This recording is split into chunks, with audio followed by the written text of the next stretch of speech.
So how's your day going today?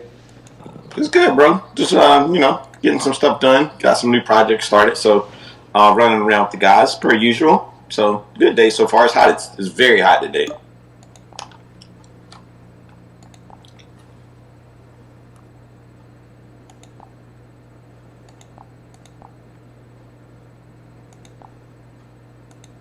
Yeah, it's warm up here too a little bit, but we've been having rain the last couple of days as well. So Warm there is like 50, probably. yeah, it's definitely It's like not as really warm hot as today. you. Like almost it's like Miami weather here today. So it's like very hot. Morning, boys. Morning, morning. How was New Orleans, or have you left yet? Yeah, I'm back in Kelowna, New Orleans. I'll talk to you guys about it in about 7 years, when stature's done. I was like, oh shit, he survived. Yeah, it was crazy. What a wild place New Orleans is. Now tomorrow I got to go back to Texas for Consensus. Am I going to be seeing anybody there? I'm going to be seeing you at Consensus, Scott, or I'm going to see you, Vine. No, sadly we won't be there this time. It's not the right market, I don't think. No problem. No problem. But yeah, I'm really excited about that. It's great. I've never been to a big conference like this before, so hopefully it goes good. Meet a lot of cool people, and yeah. Are you going there and having a booth, or are you just walking around? No booth this time. Be walking around with my other coworker there and just meet as many people as possible. Find some cool projects. Um, that's kind of the goal. So are you from the same place, you and your coworker? He's actually from Toronto, but we're both Canadian. Nice. So you run that space that's all like the people that are in your space are Chinese in the morning. Yeah, so I was just helping host it because the connection's better. Actually, Shelly is in the chat too, listening. She was helping organize these spaces too. Yeah, so we like to do, because we have a big Chinese market as well. So we like to do spaces in both English and Chinese. To diversify our market a little bit. Well, it's smart. I was telling Andy he should pop in there one time when you guys have a lot of people from China, because he speaks very fluent Chinese, right? Yeah, no, that would be great. I mean, the more people, the better. As like I said, it was really unfortunate. We had a really big space this morning, and Twitter just decided to drop every single one of our listeners. It was quite unfortunate. We went from 80 to 0. Well, and it happens lots where the space gets rugged like that. And when it first began, Vivan can vouch for this. It was brutal. Like you would lose your space probably once or twice every time, but now it's kind of getting a lot more limited than it was before. So we talk about Bitcoin and regulation Yes, today. yes. So what are you guys seeing through your analytics page right now? Well, actually, let me pull up. I have a really cool dashboard. I was really looking. I was going to get it. Is the Bitcoin Fear and Greed Index. I wanted to take a look at that after it got pumped so high yesterday. I wonder what the Fear Greed Index is for Bitcoin right now. I'd say fear would be super high right now, but I'm just thinking. Let me check the dashboard if you guys like, and then I could even link it to you guys as well. Yeah, definitely go for it for sure. Is Shelly from Canada too? No. Oh, okay. Shelly is one of our coworkers in Guangzhou. She's awesome. Have you gone there yet or no? I haven't been to Guangzhou, no, but I've been to China. I've been around in there before, but I haven't been to Guangzhou. That's how you know Chinese, right? Yeah, the limited amount I do know now. I used to be a lot better, but now my Chinese is not so hot anymore. But I can, I can get through it as long as you speak slowly. like really slowly, like wonyo, which means snail, I think, or turtle. No, turtle, wonyo. No, snail. See, my Chinese sucks. I'm just trying to start to learn. I know like ni hao. Great start, Scott. Great start, buddy. Yeah, I know. It all starts somewhere, right? I was learning about like wo xiao, something like I am or you are, and then your name or whatever.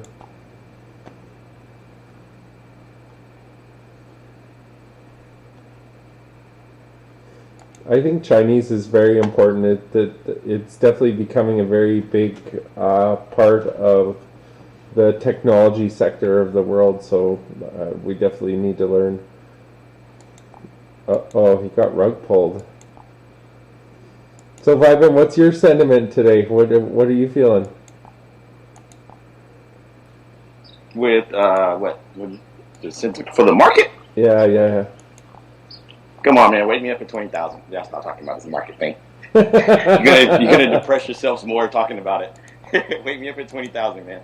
I'm still sideline, man. I'm comfortable with my position. Like I said, I think all the pumps and everything are cool. I mean, have fun. If everybody's having fun, I'm with it too. But I got my comfortable number, and I'm gonna stay there with it. I feel good where it is. Yeah, definitely. You can even tell just the... Hey, Red, how are you? I'm good, bro. How are you doing? Good. How are you feeling today? About the market? Yeah. I don't know. I was looking at the whole Bitcoin 1 year ago. We were around the same, exactly 1 year ago, we were around the same kind of resistant line for 2 months, and then there was the new all-time, and they went to the new all-time high. So maybe in 1 month from now it will do the same. I mean, but I do think we're gonna drop to at least around 26 before we do that. That's what I feel. I've been saying 20K. Give me 1,000K, man, or give me 100K. Give me $1,000. I don't care. I mean, I'm not buying any Bitcoin on this cycle, regardless. I'm more of an altcoin junkie this time, but yeah, I mean, if Bitcoin comes to a respectable level for me, yeah, I would. But I mean, when we're looking at Ethereum 100K, like I don't know, it's kind of a hard decision. I think that could be the catalyst to this year, because they are going to be forking in the next few months anyways? We'll see. That's what the goal is. I think they said August, but we'll see. Things change. I think a lot of people or a lot of protocols have a lot of new things ready to go and ready to release, but I don't think they're doing it just because of the current market conditions. I think we'll see. To Friday, ask me how I feel about the market, but it's kind of, for me in the States, it's hard for me to say anything without knowing what the Fed's going to do with the interest rates. Have you seen that the States is coming out with 2 different bills for digital currency? So they are really confused, I think. I think there's 2 different people. I mean, you got a lot of senators proposing bills. I think that's where people get confused between bills and like actual regulation that's being passed. So a lot of the bills are being introduced, but then they have to be voted on, and then they have to be voted in. So it's a long process. I know we see a lot of things happening, and a lot of people are, oh man, it's going smooth, right? I always get nervous when the government says everything's okay. So I'm gonna just stay to my bias and say, you know what? Let's just wait until Friday. Let's see what happens with the interest rates. If interest rates go up and stocks go down, crypto's gonna follow. And that's just the nature of the beast right now. Every time we've seen a relief bounce, it's a relief bounce in the stock market as well. And so I think it's something we got to watch right now. So I'll say Monday how I really feel about the market. I seen one really bullish move today. I was in the news where $1.3 billion were pumped into Alibaba by U.S. Business, And the reason being, I know why, and I think you probably know why too, is that's going to be a huge market in the next little while. A lot of people are ordering stuff off of there and selling it and stuff. So I think that's going to continue. That was a smart move, I think, in a way, for when the market does recover. Yeah, it's definitely a lot of good things. I mean, everywhere around the board, you know, like you got stock splits happening in the stock markets, and then in crypto, you got low prices happening. So, you know, I think it's definitely something. It's definitely something to pay attention to. But me, I just, you know, I'm just comfortable. I'm comfortable where I am. I'm happy. I'm like, hey, you know what? When the market is ready to run again, I'll be here for it. If it takes off a little bit without me, I'm okay with that too. Like, I'm not. I don't think even if I miss 50% or 100% on the next run, I care. You know, like if you've been here before, you know how long these runs go. You know how they go. So, you know, nobody cares about the 2x right now. What's going on with content lately, Red? With them content, I was just about to ask you before. Who said pump to Alibaba? The U.S. government? It wasn't U.S. government. It was U.S. business. People put in $1.3 billion into Alibaba. I mean, I don't know. Maybe, you know, maybe they know something that's gonna happen in the winter. If they're gonna do regulations again with the mask mandates and all these kind of things, then they can do a bunch of money. Because I remember when things started to go crazy, I could even sell toilet paper from China to the US, you know? So, yeah, maybe they stack up for that. You never know. Man, I still have a whole closet full of toilet paper from the first pandemic. I don't need another pandemic. Man, some people are waiting like 30 days for me to deliver them a toilet paper from China for like $40. I bet they were happy. You know, at one point it was like very tough. You know, like my brother was telling me it was really tough. So, I like that's the thing about the market. When you see moves like that, when you see you know, major businesses, you know, buying up certain entities or certain stocks, it's something to pay attention to, because, like you said, maybe they have insight that we don't have. And they have access to information that we probably don't have as well. Yeah, 100%. That's what interests me is, like, if you and U.S. investors are putting into Alibaba, they had like major low volumes previously to what it was before. So obviously they know things probably might be kicking into high gear when it comes to production of stuff. And obviously by putting that much money into Alibaba, it's a decent sign anyways. That's what I think. They should have bought Bitcoin. Imagine 1.3 just showing up in Bitcoin. That'd be crazy. Yeah, there's been a lot of influx with, you know, movement of a lot of Bitcoins the last couple of weeks. You know, you see that, to tell you the truth, Scott, we see that a lot on Bitcoin, believe it or not. It's not even uncommon to see that much being moved around. Look who else is here. Kishu. That must be Robin Hood. Hey guys, hi Scott, Vibin, BigONE. How you guys doing? Good. Just chilling, man. Are you all tanned up? Burning hot day here in DC. Oh, don't use that word burning, man. You know, I always gotta swing it in there every time I can.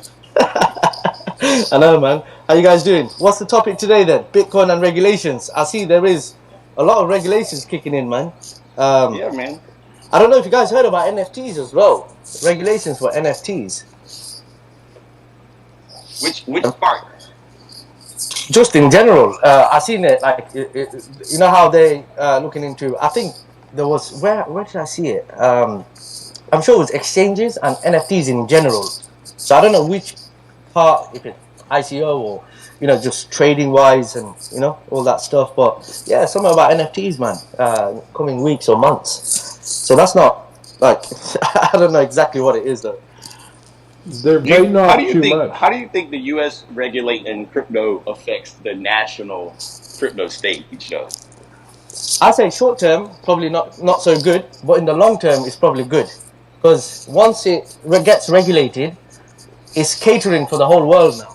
You know, it's safer. It's safer assets. You know what I mean? Safe. Probably, you know, exchanges are more regulated and crypto coins and just in general, man. I think it's going to bring more juice to the market in the future. But in the short term, I don't think it's good action. Too much volatility, price wise. Hi, Andy. How are Yeah. you?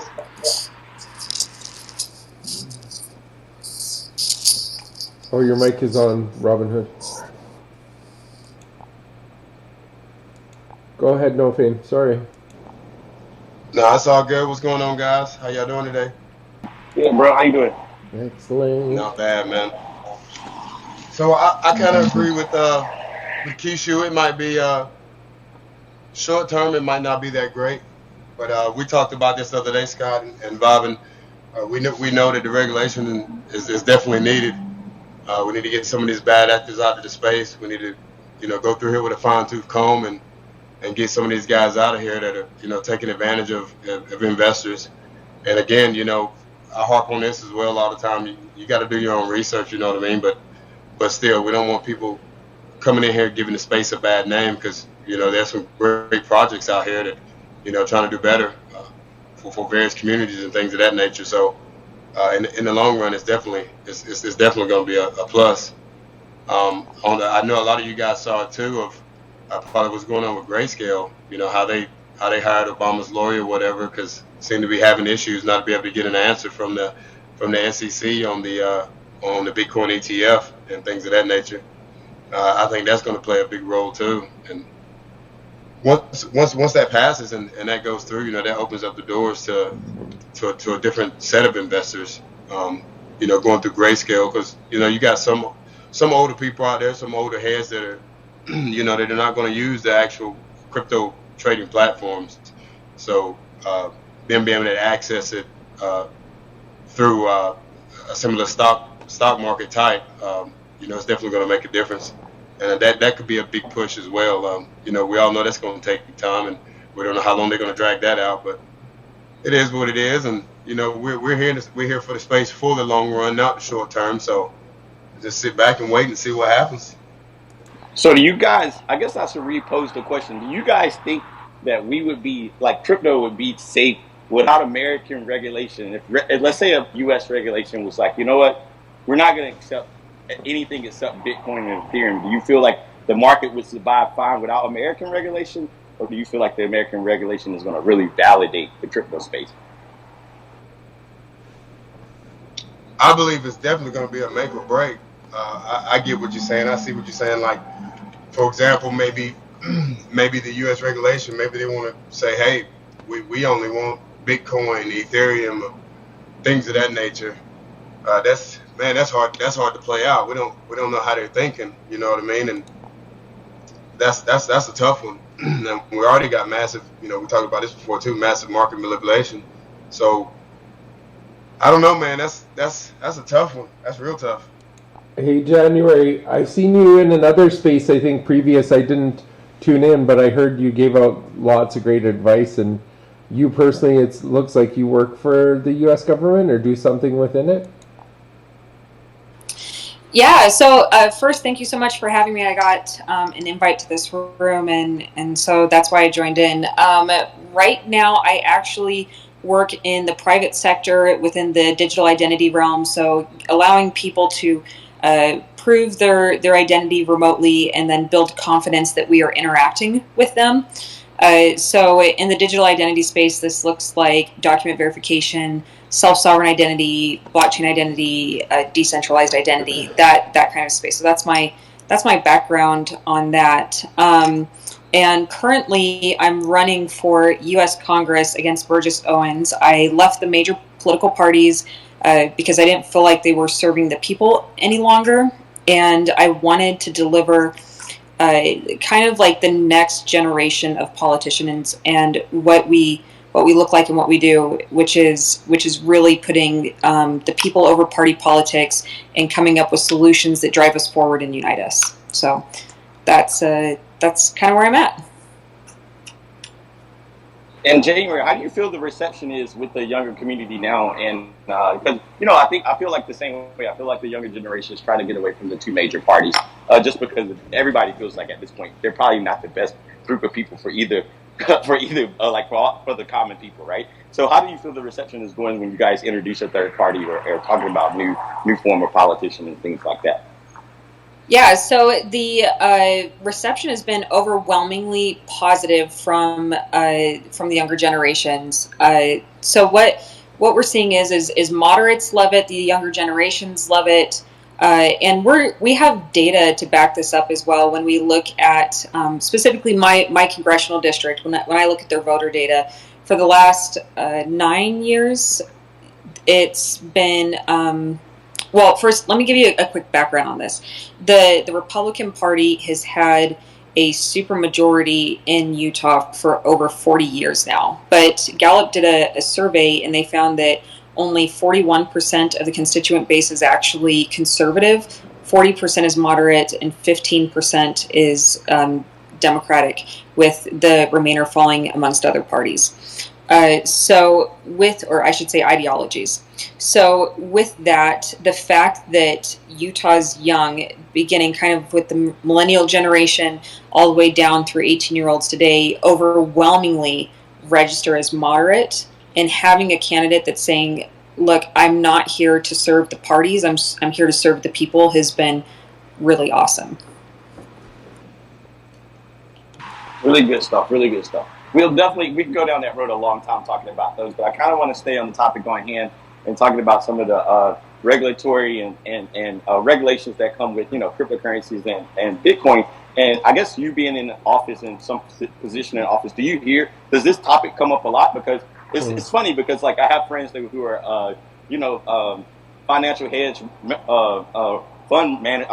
they run financial hedges, and they tell me all the time, like, believe it or not, we barely hear Bitcoin. Like it barely comes up in our rooms. Like it's not even a big thing in our space.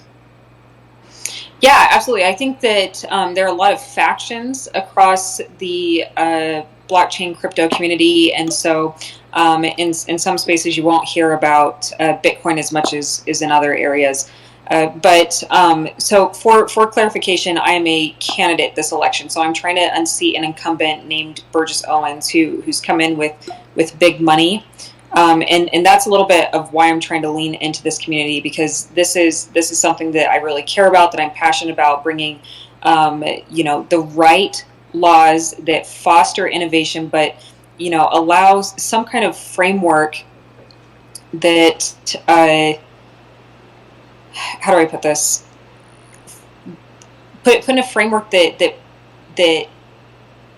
provokes trust in the work that we're doing here, and also to utilize some of these technologies to fight old problems that we've been going back and forth over for generations. So yes, I do hear a lot in this space, and I'm really trying to lean in and figure out how I can best serve and help the community, and to collaborate together to raise enough to make a splash on the political scene and show people that the blockchain community is here and they will be heard.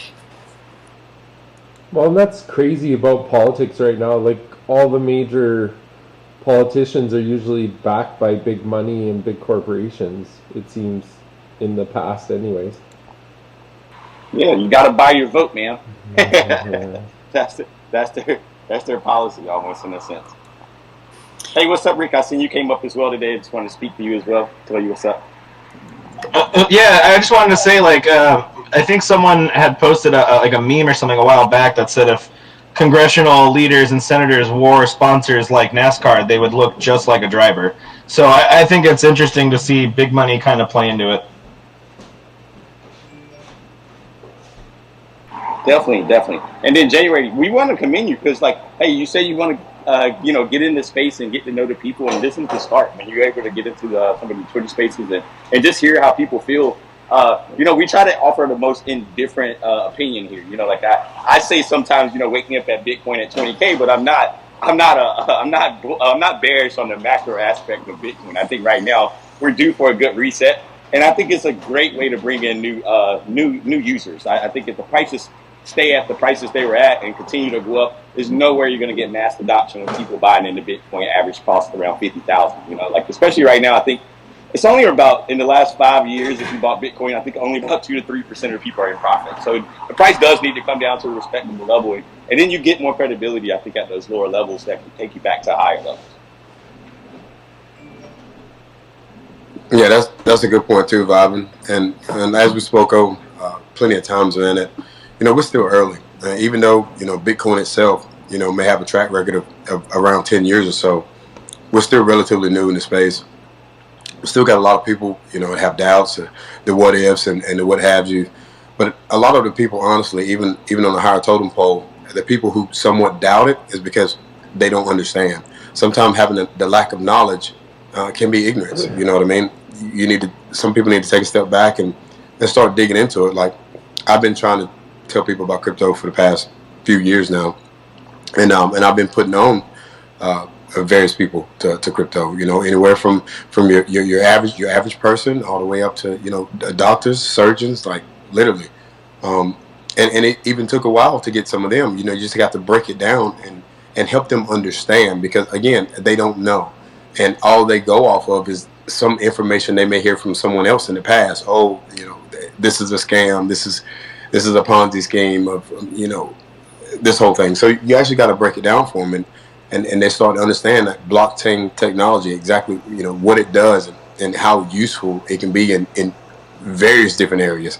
And I mean, it's just going to continue to grow. It's going to expand. It's definitely not going anywhere.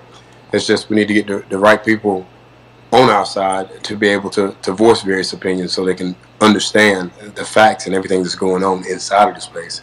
It really makes a big difference. Yeah, I want to add a little bit to this. Blockchain is an absolutely incredible tool. So in terms of how it can benefit government, one of my biggest concerns right now is our national debt. It is outrageous. It's out of control. It's affecting our inflation numbers. It's really painful for the American people, and it's not going to go away. And my personal opinion, both parties have shown that they lack the responsibility to take on this issue and actually solve it. So if we took the blockchain and we applied it to essentially our budget and tracked where our money was going, we could effectively identify programs that are wasteful and not beneficial to the American people, and essentially take a really good look at how we are spending our money in a quick and efficient way, and make huge gains towards eliminating that debt, and like just restoring a future for our prosperity. I'm gonna have to agree with that. I want to add just one thing real quick too. I do believe, now I can't do it, of course. I'm not a developer. I'm not a coder or anything of that nature. But I just simply understand how things work. You know, I pretty much understand the ecosystem. I do believe also this can be implemented in voting. Like when I say voting, you know, the government officials, the whole entire nine. Things can be put on the blockchain, so it's immutable. It can't be changed. So we can get rid of this, you know, the fake, you know, get rid of having any types of issues when it comes to voting for presidency or anything of that nature. I think that's what January's working on, or was working on previously. Yeah, absolutely. Well, so that is what I'm working on. So blockchain voting is what I will deliver to the American people. And what that really means is restoring election integrity and expanding voter access to every single American that is legal and able to vote. So with that, and the reason that I say it that way is because I grew up as a military child, and you know, voting was always something that took effort to be able to do. You know, with like mail and everything like that. Where when we implement blockchain voting, it doesn't matter where Americans are at in the world; they will have a say in their election. So they will be able to vote securely on the blockchain through self-sovereign identity. And can I just take a moment and share with the group what self-sovereign identity is for those who may not know? Definitely. Yeah, go ahead.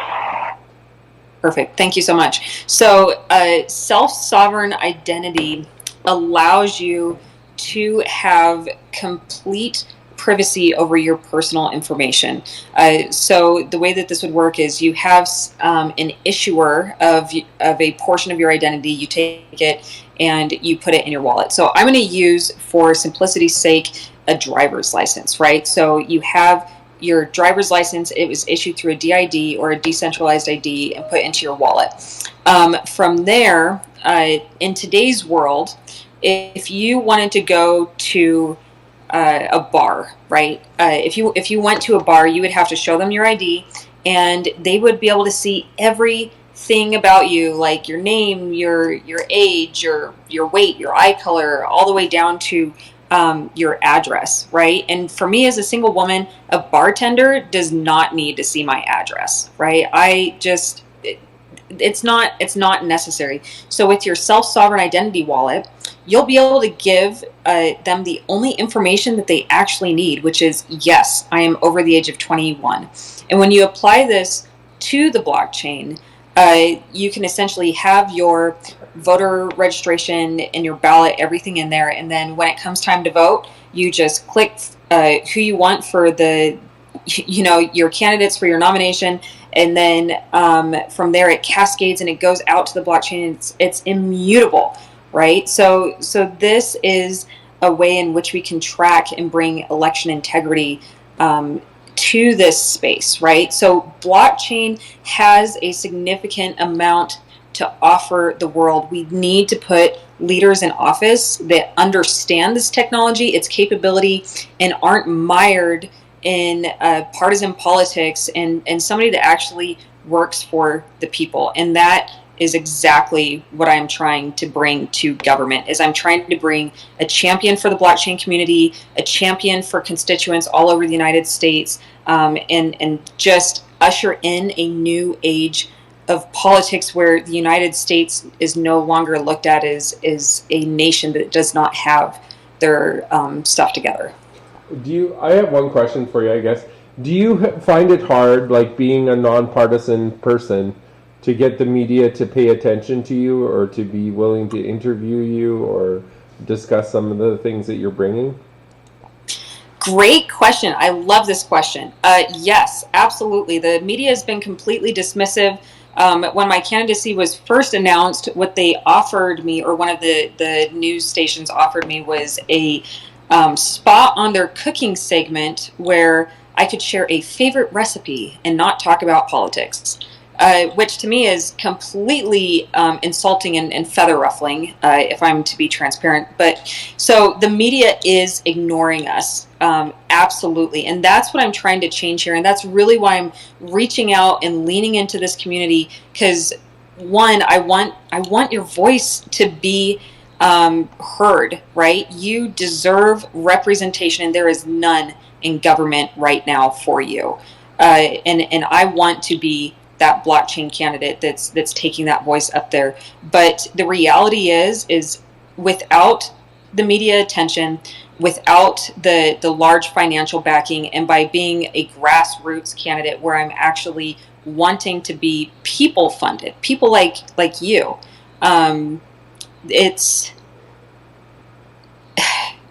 it is difficult to make that break. But if you actually want to cause disruption, right, which I feel like this group has this ability, if you want to disrupt the two-party system, you have the power to do that this election. And that's why I'm asking this coalition that I'm building to help me raise $1 million by the end of this month, because that's when we have to do our filing. And if we come in with $1 million funded by the people, we will completely rock the political world. I hope that you're getting a hold of like some of the DAOs and different things like that to maybe work within that space too as well, because some of them are wanting to make some of the changes that are required. But I'm just going to hand it over to No Fame. Yeah, I like what you said, January. That's pretty awesome, and that is going to be one of the biggest hurdles. That's going to be one of the hardest problems, is is letting our voice be heard. You know what I mean? That is going to be the toughest challenge that we have. And again, I know Kishu's in here. I talked to him a lot. Scott, Bobbin, all of you guys. You know I say this. I'm a huge fan of this. Strength in numbers. I always stress that. That is a huge key factor. And me coming, you know, guys, I'm coming from a military background, military almost 10 years. I live by that. Strength in numbers. And we just got to keep pushing. You got to keep fighting. You got to keep putting it out there. But we also have to have the proper representation and people who do understand and are able to explain it to other people.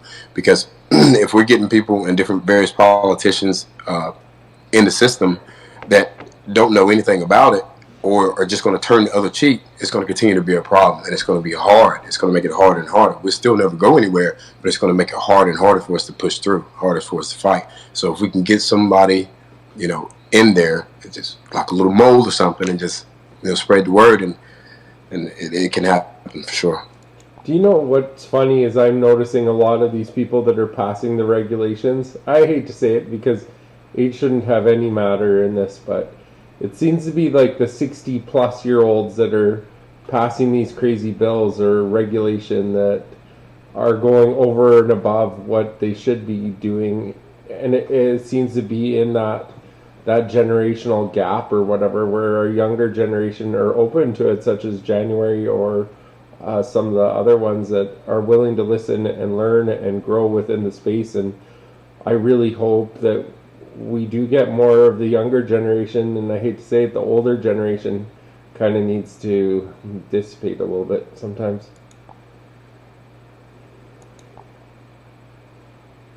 Yeah, it's Yeah. like Warren Buffett's. Oh, go ahead. Sorry. You're good. Go ahead. So yes, I think that really what you're indicating is that the people that are in office today really do not understand. They don't understand technology in the way that it needs to be understood, and we do not need another instance of politicians messing up Web3 like they messed up Web2. And these are the same politicians that, or pretty much the same politicians that made the rules for Web2. You know, that's very interesting, January, because that's what I was asking in the beginning. I was asking everybody, like, do you feel like cryptocurrency is stronger with U.S. regulation? And if they were to say, yeah, like, I feel like it would validate it more. It's like, well, look at the people we're asking to give us validation. We see what they did to Web2. We see what they've done to the stock markets. And these are set up our regulatory framework for crypto. I'm not in a rush for it. I think, you know, crypto right now I'm better off without that signed by the U.S. regulation board. Like without, you know, like just in my opinion, right now, because you just see financial matters throughout all of the world right now. It's just in disarray. Go ahead, Josh. I see you have your hand up. Oh yeah, I had a question for January. Because kind of what I was thinking is depends on what kind of regulation. I think every country needs to regulate cryptocurrency because it's kind of the Wild West right now. But like January, would you agree that it depends? Because how January is going to regulate cryptocurrency and how the 80-year-olds, like the average age is, I think, in the 70s or Congress, I think is completely two different things. Would you agree, January? Oh yeah, there's absolutely no comparison between how I build solutions compared to how current politicians build solutions. So my goal is to build a framework that generates trust in the system and brings stability to the system, and allows the community to be the leader that can hopefully be adopted by the wider group. So I think that that's a fair thing to say, and I think that there's a space in which fiat and crypto can live happily ever after, side by side with each other as well. Where I don't know if, well, I should say I'm not confident that our current political leadership believes in that. And for me, I think that that's what I'm aiming towards. But really doing it with feedback from the people that actually live and breathe in this space. That is a crucial difference. Yeah, like here in Canada, we have it totally wrong, I feel, when it comes to like the parliament, and then we have kind of like a Senate where everybody that's in our Senate stays in it until they retire or die, one of the two. And it's really, really difficult for me to say that this is a good way to run a government.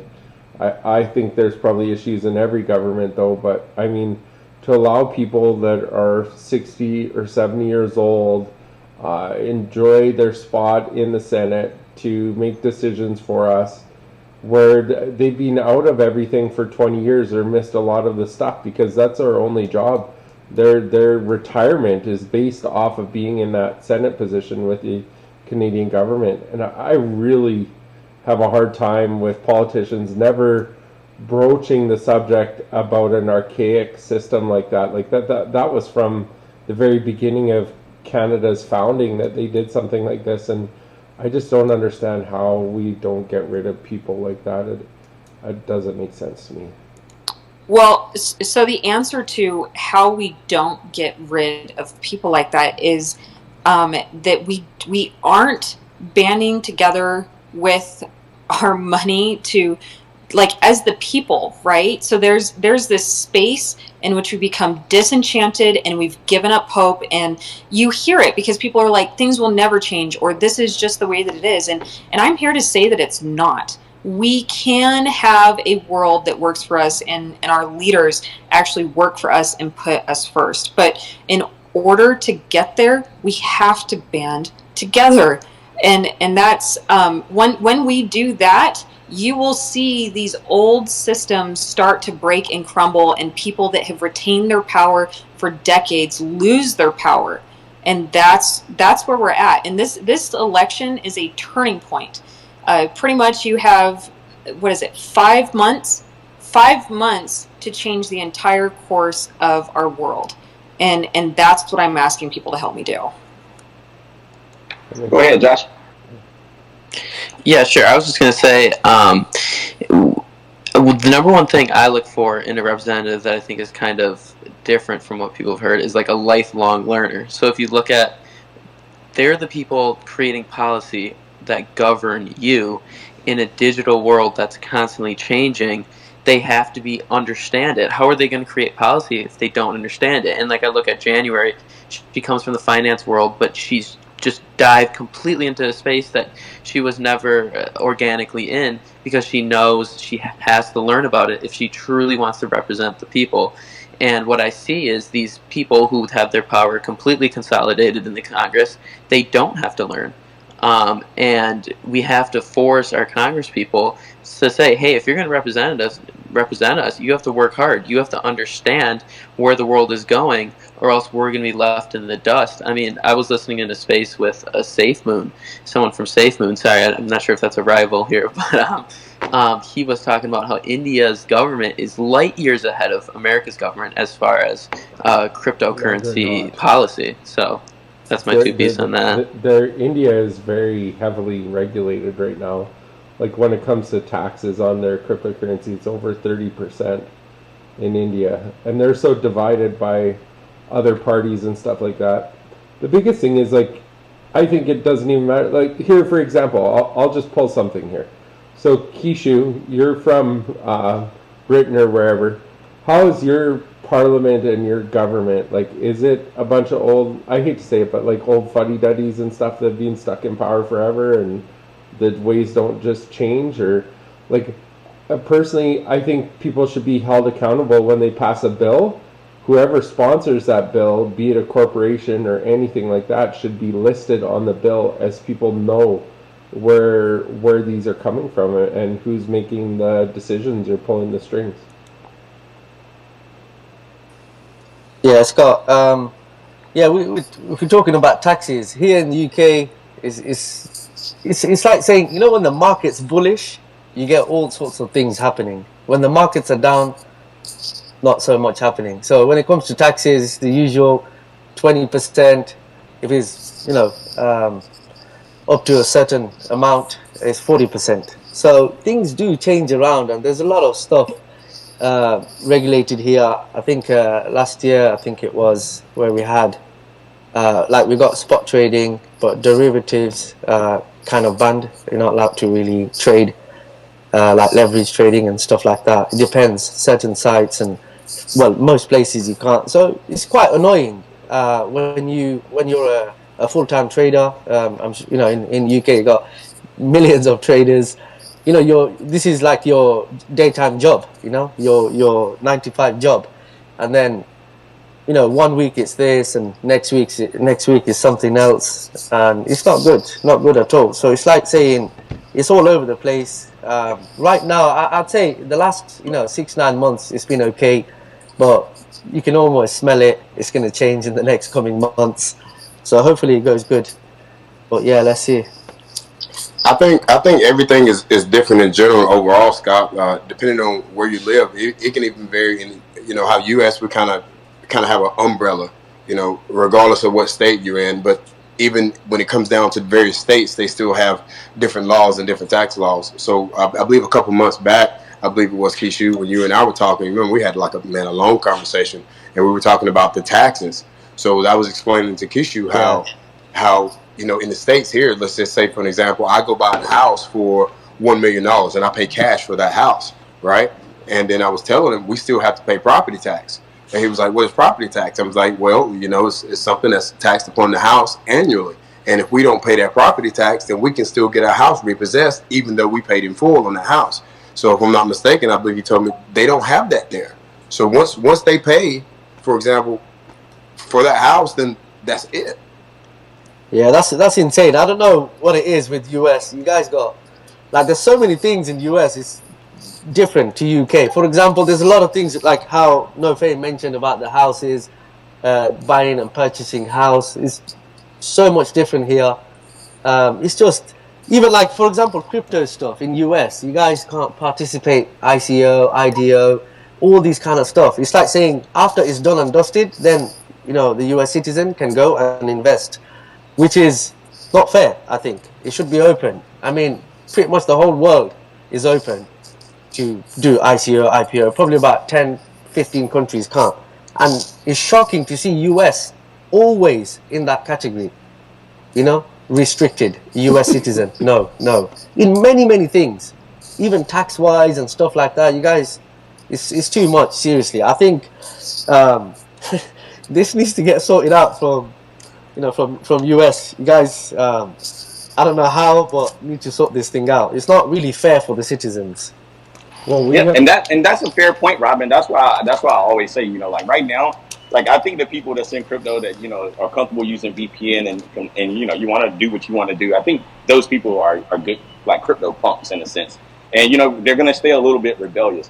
But I just the legal framework that the U.S. could put around crypto could make it even worse for people here that already participate in crypto, and it could lower the sentiment even more, right?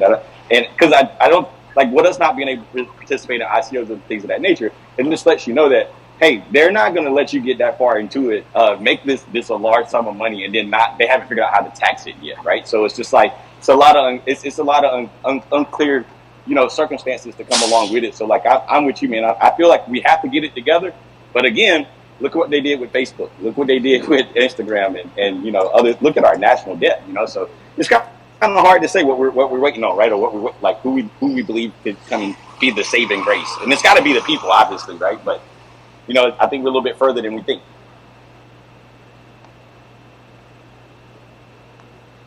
Yeah, definitely. I mean, it's just I don't know what it is, but it's like it's not getting changed. I don't know who's how it works down there. You guys know better, but it's like as if every year, because obviously all of us we trade and we read news regulations throughout the whole world and stuff. It's as if like the way when you look at US stuff, it's nothing getting changed. It's in our opinion, like from here from the UK, it's as if it's getting worse every year. You know what I mean? And this is like I don't know. I hope you guys understand what I mean. For sure. Go ahead, Rick. Did you want to add something?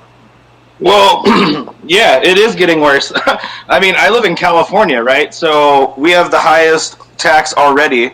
Then we have to pay the highest gas tax, the highest food tax, right? We have to pay for hot food. There's a hot food tax in California. We have taxes on bottles and plastic and all kinds of other things. So, I mean, at the end of the day, they say, oh, the highest tax bracket is what, 33 or 38%, but it's really like 60%, right? When you take into consideration all the daily taxes that you deal with. And to me, living in California feels a little bit on the hopeless side, right? Because it's like, no matter what you do, no matter how much money you make, you're just in a position to lose, right? Not to mention, the feds are raising the interest rate, so now the housing market in California has become a nightmare, right? Like people are looking to sell homes for ridiculous sums of money when wage is still way down. So I mean, there's all these disparities, and you know, as a citizen, you can actually actively see it getting worse, right? Around where I live, I'm in the Central Valley by San Francisco, Sacramento area of California. We've had a recent massive crime wave because of the ideology of let's, you know, cut the funding for police and then reallocate that to our pockets, right? So, I mean, there's a level of corruption that also plays into this that's disgusting.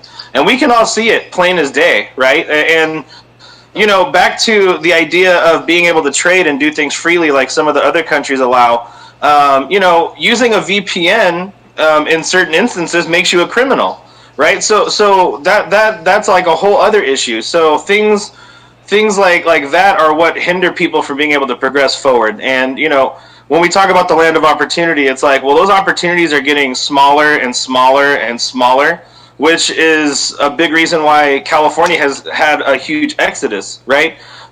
We've actually lost, what, 1 or 2 seats in either the Congress and the Senate. It's like, it's getting to a point where people are fed up with it, and we believe that, you know, and this is amongst the people, like when you're just talking passing, it comes up of, you know, there's a good chance that our system is completely rigged in this particular state. And it's kind of terrifying that these are just normal people that are starting to talk about this stuff.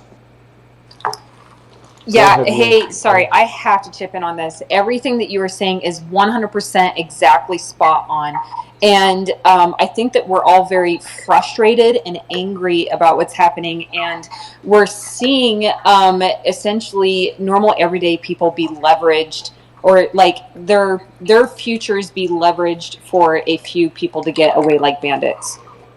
But there are solutions available and on the table where we can restore the American dream. And this is just, you know, my personal attitude towards it. It's time for millennials to step up and actually be the leaders and fix the things that they were told that they were supposed to fix all along. And they have the ability. And the thing that sucks about this, the thing that really sucks, and I think that we understand it, is that it's on our shoulders to fix the national debt. It's on our shoulders to fix the housing crisis. It's on our shoulders to take on all of the responsibility from the irresponsibility of previous decision makers in order for us to be a success and retain our status in the future. Absolutely. And, you know, I feel like crypto and blockchain is our representation of the modern age's rebellion against the system, right? Like, I feel like this is one of the spaces where we have an opportunity to fix a lot of things with the people interacting and using the money collectively as people. And you know, to see the irresponsible spending and the increase in taxes be justified is just outrageous. And you know, I appreciate, you know, the stand you're trying to make for sure, January. And, you know, you got my support. I wish I could vote in Utah. California, unfortunately, like I said, there's a lot, I would say, of indoctrination of ideology here. And it's kind of crazy. Some of these people seem like robots, if you will. Like, oh, yeah, you know, the Democrat is the for sure choice no matter what. And it's crazy. Like, people don't even want to hear the options or what other people have to say. No Fame first, and then Josh can go after. Yeah, January and Rick, both of you guys are spot on. That's when going back talking about the regulations. That's why we definitely got to be careful of who we are putting in office. You know, not just the presidency, but across the board. We got to make sure these people are open-minded. And then for the ones who are supposedly pro Bitcoin, correct? Like there's some of them are starting to use this analogy now as a tactic to get in office. Now we got to think about this. just because they say it doesn't mean it's going to be true. You know, people can say anything they want to get inside the office. So these are things, you know, us as the community and you, January, to come in and help, we have to write these questions down and, hey, what is your reality? What is your expectations? What are you planning on doing inside the blockchain and the crypto space? What is your goal? You know, because we need to see what their vision is. We don't want somebody to, you know, just come in and say, oh, this is what's happening, and then all of a sudden, next thing you know, they are pro Bitcoin, but we're getting taxed 50-60%. So you know what I mean. So we really got to sit back and evaluate these people. And when it comes to different parties, man, I'm gonna be honest with you. I've learned over time that I'm for whoever is going to treat the communities and the people the best, not necessarily who has that label. Forget the label. Forget Republican, Democratic, Libertarian, conservative, whatever. Just who has the right ideas to make the U.S. better in general across the board. That's what needs to happen. And we got to take into consideration too, when it comes to these different regulations, we got to take into part of the economy, everything that's going on inside the economy, because this affects the markets. Period. Point blank. Like there's no ifs, ands, or buts about it. And Rick, also what you spoke on, man, California is one of the worst spots, no doubt about it, man. I got my mother-in-law lives out there, and it's ridiculous. She has, you know, a multi-million-dollar house is paid off, but I mean, like the community she lives in and the HOA and just things keep going up. I mean, it's ridiculous. I think our HOA is like $2,000 a month. I mean, she can afford it. It is what it is, but I mean, just the various things that are going on. And I've been to San Diego. Like, what is you guys' tax dollars going to? The roads are horrible. Like they haven't fixed the roads and God knows how. I haven't seen no type of construction there. You know, planning to implement plans to fix the roads. It's just so much is going on, man. And again, it's a lot of backhand. I scratch your back, you scratch mine. You know what I mean? It's party favors that are happening here, and that's why a lot of people are leaving California. They're moving to places like Texas, like Florida. And I want to give you guys another quick example of what we just saw down here in my neighborhood in Florida, down here in South Florida. Somebody put a house up for rent. It was four bedroom, 3-bath, around 2,000 square feet. And these people are renting this thing out for $7,000 a month.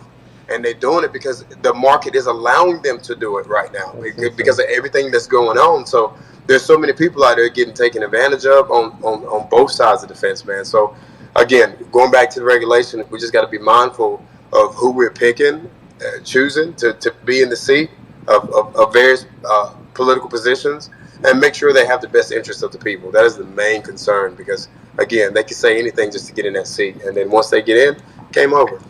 Go ahead, Josh, and then Peter after. Yeah, no, fam, that was really powerful, and I kind of wanted to piggyback and give kind of my story. My dad is 60, and he has pension checks. He worked hard for the government for 32 years, but they don't keep up with inflation, and he has to do hard manual labor at 60 right now just to pay the bills. And then I kind of wanted to circle back to what we were talking about and kind of give the Star Wars analogy that I had given in the in a previous space, in that the empire that just wants to consolidate its power is the two parties, and it's in Britain too. This empire that doesn't care about the people just wants to consolidate its power, and everyone who hates that empire, hates the two parties in America, has to come together. Every industry, so whether that's Gen Z, whether that's millennials, whether that's every generation that hates it, needs to come together, and then whatever industry, so blockchain, cryptocurrency, as well as political movements that are for the people, like the Forward Party and like January, we all need to come together, because divided, we don't stand a chance, really. But I see, I'm a computer science major as well as a political science major, and I see that if we come together, then we stand a chance. Strength in numbers. Strength in numbers.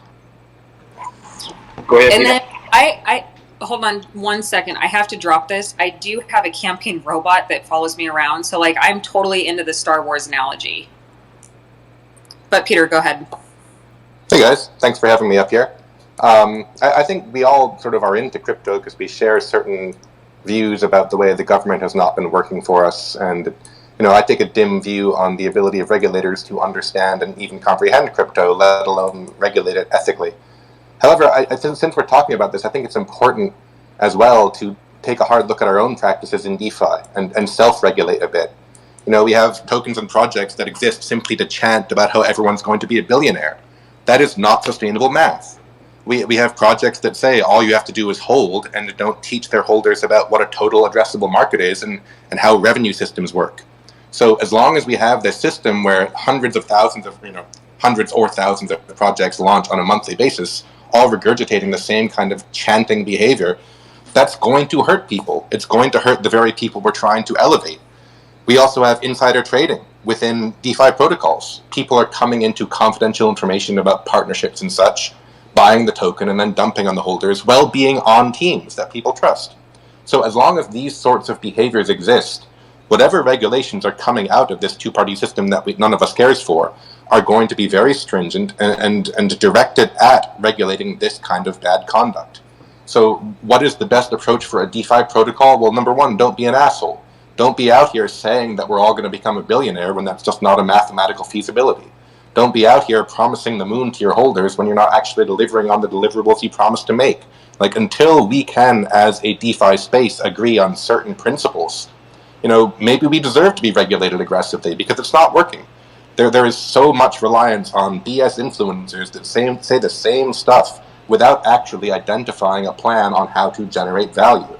Like, hodling is not a strategy. I'm sorry to say it, but just saying we're all going to go to the moon because we hold cryptocurrency doesn't make sense. There's only so much value in the world, and we can't all live in palaces on Saturn and have Lamborghinis. That's just not the way the world works. So unless and until the DeFi space, reaches some sort of level of credibility, it's going to be a prime target for aggressive regulation, which we do not want. Not to say that we should be dancing any particular dance that is laid out for us by Congress people, but we should at least start to educate our holders on certain mathematical principles. We should start to put out reasonable business plans that demonstrate how, when, why, and where our protocols will demonstrate value. And we need to end the mindless jingoism that we're all going to make it as long as we just hold. That's not how markets do work. It's not how they've worked since they came into existence in the 17th century. And, we need to grow up alongside the space too. We need to hold each other accountable and just make sure that the conversations we have with each other are based upon facts and figures rather than just optimism. So there's a lot of lobbying that needs to be done. In January, I applaud you for being out here and making reasonable promises and having these conversations. That's what we need to do.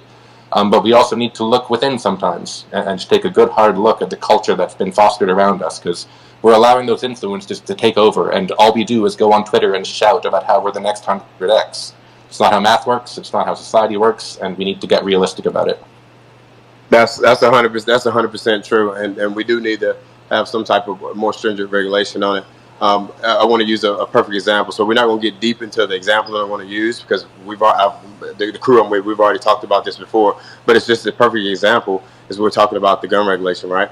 A more strict regulation does need to happen. There's no doubt about it, to make it harder for people to gain certain various firearms, right? But there's going to be bad actors everywhere. Like it's going to be so hard to stop these people. It's just like, if you were to completely take something away, right, then they're going to find another way to do it. You understand what I'm saying? Like, if, for example, just using the guns as an example, if you were to take every gun off the street, correct, there's going to be another weapon of choice, regardless of what it is. It's going to be a knife. It's going to be something. It's still going to be another weapon of choice. So this is, in my opinion, this is the same in the crypto space. There's always going to be someone that's coming in and trying to take advantage of the people when you got people like us, maybe let's just say the people that are in this chat right now, 90 to 99% of us, maybe we see the future of the blockchain and the cryptocurrencies. We're here for the long term, and we're also here for we know what it can achieve and how much it can make the world literally a better place, not just strictly for the gains and the revenue that you can receive from it, but what it can actually do to make the world a better place. Absolutely. Sorry, that I agree with you, Peter. But many things are wrong in the space, and that's true, everything that you said. But to say that we deserve more regulations, I mean, first look at the government. They're printing money and who's... what about that, Oh, yeah, the government has got millions of problems with it, and the regulations that they promulgate will almost certainly be not reflect mathematical reality either. So the question is, what can we all do on an individualized basis to make sure that whatever regulations do come, and I'm not optimistic there, but what can we do to make sure that our space is robust and united before the regulations do start having their negative consequences? And I think one of those things is organizing ourselves in a way whereby there are certain standards and agreed upon practices, sort of self-regulation, that needs no external judgment. That if people can point to a sort of DeFi constitution where people are saying, like, look, we don't insider trade based upon confidential knowledge, but we don't solicit influencers, we don't chant that we're going to get on 8,000 exchanges and all of a sudden enjoy a 500x. Like, those kinds of behaviors extract value from the very people we're trying to help and benefit the whales, and also, by the way, those algorithmic traders who are capable of making intraday moves and just extracting value right off the top. So in my view, the DeFi culture sometimes hurts itself, and will end up benefiting, if it continues on this race, will end up benefiting the people that we're trying to actually supplant in terms of being an economic force in this society. So that's my 2 cents, that's all. So do you guys, hey Peter, just a good question for you. Do you think, like when you talk about self-regulating, do you think we should like lean on our exchanges to come together to form a regulatory policy for crypto and safe practices? Because at the end of the day, we know that the exchanges either help people commit fraud knowingly or unknowingly, but at the end of the day, they're there to get their fees. Yeah, I mean, every exchange is different, and there probably are too many of them. I think a lot of people say, what should I do next? Let me start a token, let me start an exchange. So, the exchanges of renown, and probably I would include BigONE in this, but, they do have a responsibility to play as well. But the kind of self-regulation I'm talking about doesn't come from any centralized institution so much as the multiplicity of protocols and individuals getting together and saying enough is enough. No more chanting about how rich we're going to be. No more showing, I'm proud of myself because I have a Lamborghini, which, by the way, I rented for the day and now I'm just making a video. No more of that stuff, because that's not helpful. Wall Street, they're billionaires, but you wouldn't know it if you saw them on the street. They're not out here making TikTok videos, throwing scads of cash into the backseat of a Ferrari. I mean, that kind of behavior creates this materialistic acquisitional culture, which is not sustainable. And the more we allow ourselves to buy into that kind of culture, the more not only do we look like a suitable target for regulation, but the more we generate this culture where hodling is the only way, and those intraday algorithmic traders can continue to extract value from the space, all on the backs of our baseless optimism. So I don't know if exchanges have a role to play, because exchanges are not actually creating any particular tokens, and exchanges should not be in the business of promising wealth. So the entities that I'm talking about engaging in self-regulation are those entities which create commodities and/or tokens which are meant to have some sort of utility. And in creating those tokens, there is a heightened sense of responsibility, I believe. And that sense of responsibility should direct people towards the ideals of decentralized finance. What is finance? It's the efficient allocation of capital. What is decentralization? It's happening all across the world and on an individualized basis that, when amalgamated, becomes a collective. So the efficient allocation of capital is not that I become rich tomorrow. The efficient allocation of capital is that I can lend it to my friend because I believe him. And so then we start to look in a world where we can actually keep pace with inflation and promise the community a sort of robust, I don't know what the number is, 7 to 15% annualized growth rather than 1,000x. Because until that point, we still are very much a casino, in my view. And as long as we look like a casino, we'll be regulated like one from external sources. So in my view, it's essential for DeFi to grow up a little bit and just start talking about things in the same way that financial markets have been talked about for hundreds of years, because mathematical realities do not change. So what has to change is that the people themselves simply inject themselves into the efficient allocation of capital. Because at the end of the day, we're dealing with a society of limited resources. And so if cryptocurrency exists to get everybody rich, there's not enough resources to go around, and then we end up in a Malthusian catastrophe where there's just simply not enough resources, and the wealth of a few ends up bankrupting many. And if that's decentralized finance's future, I don't want any part of it. I want a future for decentralized finance to be a space where, we can look at it and say, you know what, you want to buy a house right now? I don't need to cash out my tokens for the next 3 years. You take my tokens and then pay me back 15% after those 3 years. We become our own bank. And when we reach that level, then there's nobody that can stop us. Really well said. Go ahead, Josh. Yeah, I was just going to piggyback, Peter. That was really great. yeah, if we only care about money in the crypto community, then we're just like the people we hate, right? And the end goal can't be money. Sure, do we want to make money on the way? We need to, because money equals power in a lot of our societies. But what do we use that power for? Are we just blowing it on Ferraris like the people we hate? Are we just building mansions? I mean, the average congressperson in America is 12 times richer than the average American, and they live in mansions while most of us struggle to pay rent. And it's, if we only care about money and we use that money to prop up ourselves, we're just like the people we hate, and we have to reinvest that. And going back to the philosophy of the Constitution, all men and women are created equal. I mean, they didn't say woman, but they're sexist. But you know what I mean. I can change that. But we're all equal, and we need to treat people like equal. And if we buy Ferraris with the money we get, we're not going to be leaders of this movement for humanity and for the people. So I really appreciate it and completely agree with everything you said, Peter. Do you know what's funny is I think people are looking at cryptocurrency, and I hate to budge in here, but they look at it as like a way to make money and stuff like that. But in the end, it's a technology that it's going to bring to the world. This is a huge game changer as it comes to evolution as a people, as a society, as a everything. As the technology of blockchain continues to grow and everything continues to happen, we're going to see technology grow so fast that we can't even fathom what will be in the future. And it's really coming as quickly as possible. And the more that governments step in and regulate a lot of the stuff is where we're making kind of, in some sense, the wrong move. It's like Andy kind of said, it's not really up to political parties to make the decision on regulation. It is in some ways, but in the end, it's really up to us to make the changes that need to be done or made necessary to regulate our own selves before government moves in and regulates ourselves.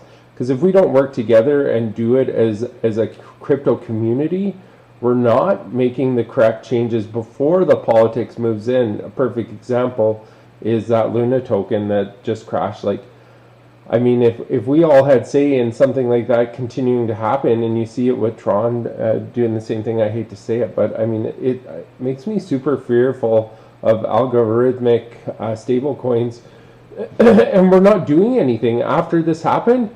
Like, it's 2 weeks later, you guys, and most of us are all forgetting about it and moving on with our lives, and it's a wrong way about doing it.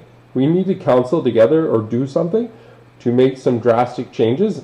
I think people like CZ, Andy, other crypto exchange heads, CEOs, and stuff like that, they're willing to get together and listen and discuss and work together to change things. And I think it really, really needs to be done.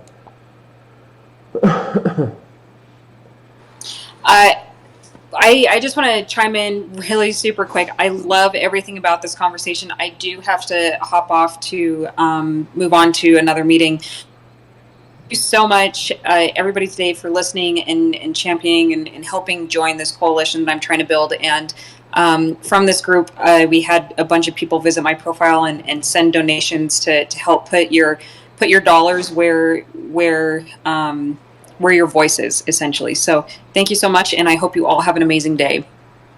No problem. Thank you for coming by. Go ahead, Rick. I was actually going to ask, what do you guys think about the coming and pending investigation now against CZ and Binance, and the potential for what'll come out of that? Because that is an interesting development. Nothing will come out. Like, Vibens even filled me in on what he thinks is going to happen, and I'm going to let him actually speak on that, because I agree with what he says and how it's coming about. I think it's the silliest thing ever. But you need to realize, guys, that behind all these scenes, behind these releases and stuff, do not believe everything you read. There is other companies, other people speaking, saying shit, and causing rumors and drama that is here to flood the market. And we really, really have to be careful. Because in the end, I don't know if I 100% believe all the FUD that has been out, especially in the last day or two. It's incredible. Like, I've never seen anything like it before.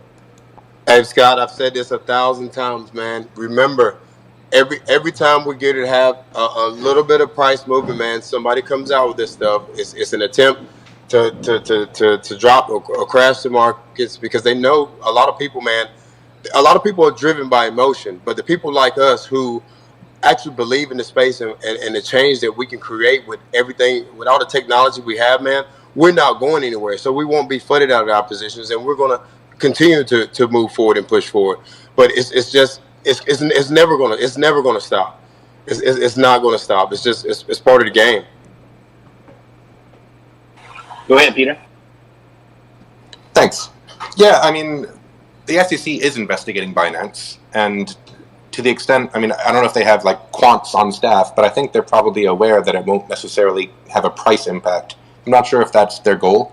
The SEC is in a position of, in fact, existing and having been created by statute. And so when there is a sort of new set of facts where the SEC can develop the body of law by achieving regulation by, not by statute, but by case law, which is a common practice in any regulatory industry, it will do so. So I think this is just, I mean, maybe I'm too optimistic. I think this is just the SEC looking into whether they can achieve some sort of regulatory clarity over a larger name. And I don't think the SEC expects this will kill BNB. I think Binance has a massive legal department and will fight this to the ground if necessary. So this is just the way the administrative state works, and they're looking into whether there's a credible claim. And if there is, I don't think it'll hurt the market, nor do I think that's the SEC's agenda. But, you know, to the extent the laws exist ostensibly to protect investors, I think they're just doing what they think is their job. Whether Binance is the right target or not, who knows? But I'm not sure they're doing this to kill crypto so much as to achieve regulatory clarity. And whether the 1933 Act is an appropriate means to regulate crypto, that's a whole other conversation. Most of us would probably agree, hell no. But they're just doing their job. I don't think much will come of it. Yeah, I don't. Yeah, I think they look really into just the framework, right? Like, if anything, they just want to get more insight of maybe something that they know that may or may not be working right? And I'm one of the people that's like very heavy into BNB. I love BNB, and it's really, for me, I trust CZ, right? So I know that CZ about 5 years ago hired a crazy attorney team, and some of the people were former SEC regulators. So I know that he's in a position to fight it back, and if worse comes out of it is they don't get anything and waste a little bit of legal money, it's like Peter said, it's not going to hurt Binance. It's definitely not going to hurt BNB token. So I think that, they're looking at it because this is a city-owned exchange, so a state-owned exchange. So that's the reason why I think the red flag's coming up, and I think they'll dig into it, but I don't see much coming out of it. I think CZ's in a good position to fight back or whatever. But go ahead, Merbear, and then Bandit Bear or Blockchain whichever. Jake. Yep, Bandit Bear. Hey, so you guys were talking about how like the community can self-regulate. Honestly, like my opinion would be that like we need to adopt it as a currency in our businesses and allow clients to pay for it, and also educate newcomers on just the basics of the use. El Salvador is actually a really good example. Like they officially adopted Bitcoin as a legal tender in their country. So even a random pupusa cart on the street, whatever, who's probably doesn't even have a phone, technically they're supposed to accept it as a currency. I think that's the fastest way to create regulation, because when you have the wide and the knowledge in the community, that way we can kind of take out the bad actors just because of it being used so widely. I think that's a really good point as well. Go ahead, Blockjock. Hey guys, so I love that we're talking about this more and more, in that, for some, they think it's an inevitability that we are going to have regulation. Others are trying to fight it, and then there are others who just kind of live in disbelief that it'll never happen. I contend that most likely we're going to find ourselves somewhere in the middle of that. But ultimately, it seems as though, to one of the gentlemen's point, having to do with the SEC, that they will start fining people into submission before there is any, laws put into place or, regulation or anything like that. They will just solely go off of what's already on the books currently. And a lot of that is going to have to do with KYC and AML. And typically with companies that don't do their due diligence having to do with KYC and AML that are part of legacy systems, in some cases have been fined, millions of dollars for not doing that. I contend that's exactly what's going to happen in the crypto industry as well, because anti-money laundering is a key component to the government's ability to be able to protect its citizens. So they're going to use that as a way to punish those who are not stepping up to the plate and doing what they need to do. I'm curious what everybody else's thoughts are on that. And then I have a follow-up statement having to do with the commodity versus security thing. Go ahead, Peter. Yeah, I have thoughts on that. The SEC recently doubled their enforcement staff from like 20 to 40 for cryptocurrencies specifically. So that sounds like a lot, but even then, like each individual person can probably manage only 1 to 3 investigations. So the SEC individuals who are working there, like, we can say what we want about the government, but they're not like evil people. When they look for who to regulate against, they are looking for people who are engaged in the worst kinds of conduct. So they're going to go out, and also it's just a mathematical thing. They'll go after the lowest hanging fruit. They're going to want to go after companies and crypto projects where there's like obvious malfeasance. So if the SEC can like go ahead and hit like 50 projects that are like outright scams and engaged in dubious practices and extracting liquidity irresponsibly, like, that may not be the worst thing in the world. Yeah, and before I let you go, Josh, it wouldn't be like, that's why I don't get threatened by them going after Binance, because we need them to go after great companies as well, so that everybody it could actually add credibility and say, hey, look, they went through Binance, didn't find anything, and this is a great company, right? So then it could be more security. It's almost like a self-regulation right there within itself by them getting looked into by the SEC. But go ahead, Josh. Yeah, I was just saying, I completely agree that I agree with the FEC investigating Binance. My only thing is the people who ultimately control that federal organization is the Congress, and the Congress has no clue what cryptocurrency is. I know a lot of you have probably seen that conversation between Coinbase execs and them, and they have no clue. So I guess I just don't trust the government at all to regulate it. I think they should, but I think I look at them as quite malevolent, and I just think the crypto community, should be very careful in placing regulation powers in a government that does not even understand us. I guess. What do you think of? What do you guys think, Peter? What do you think about that? I'm agree with that, Josh. I agree with you, Josh, and I agree with Peter. I don't think the government is necessarily out to get crypto, but I agree with you, Josh, where you also said that someone who understands the space should be one who regulates it. It doesn't make sense.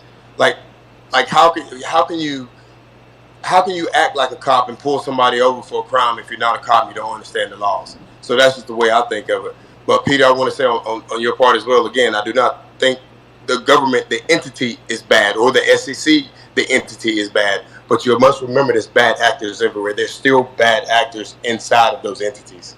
Just like, for example, I was in the military for 10 years. You would think, oh, all soldiers are supposed to be hoorah and great, right? But that's not necessarily the case. There's still soldiers who commit crimes and do bad acts. So there are bad actors in every space, no matter where you go. Here, I have a question for you guys. Sorry, I don't mean to jump on all you, but here's one question for you.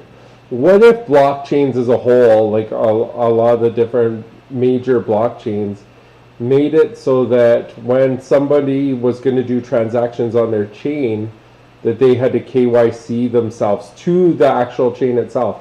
I'm not saying to everybody and everybody needs to know who they are, but if it went through a simple KYC process to know, like, you're doing transactions on this chain, or you're building this project on this chain, if you screw up, then we have your information and can release it at the time that we need to.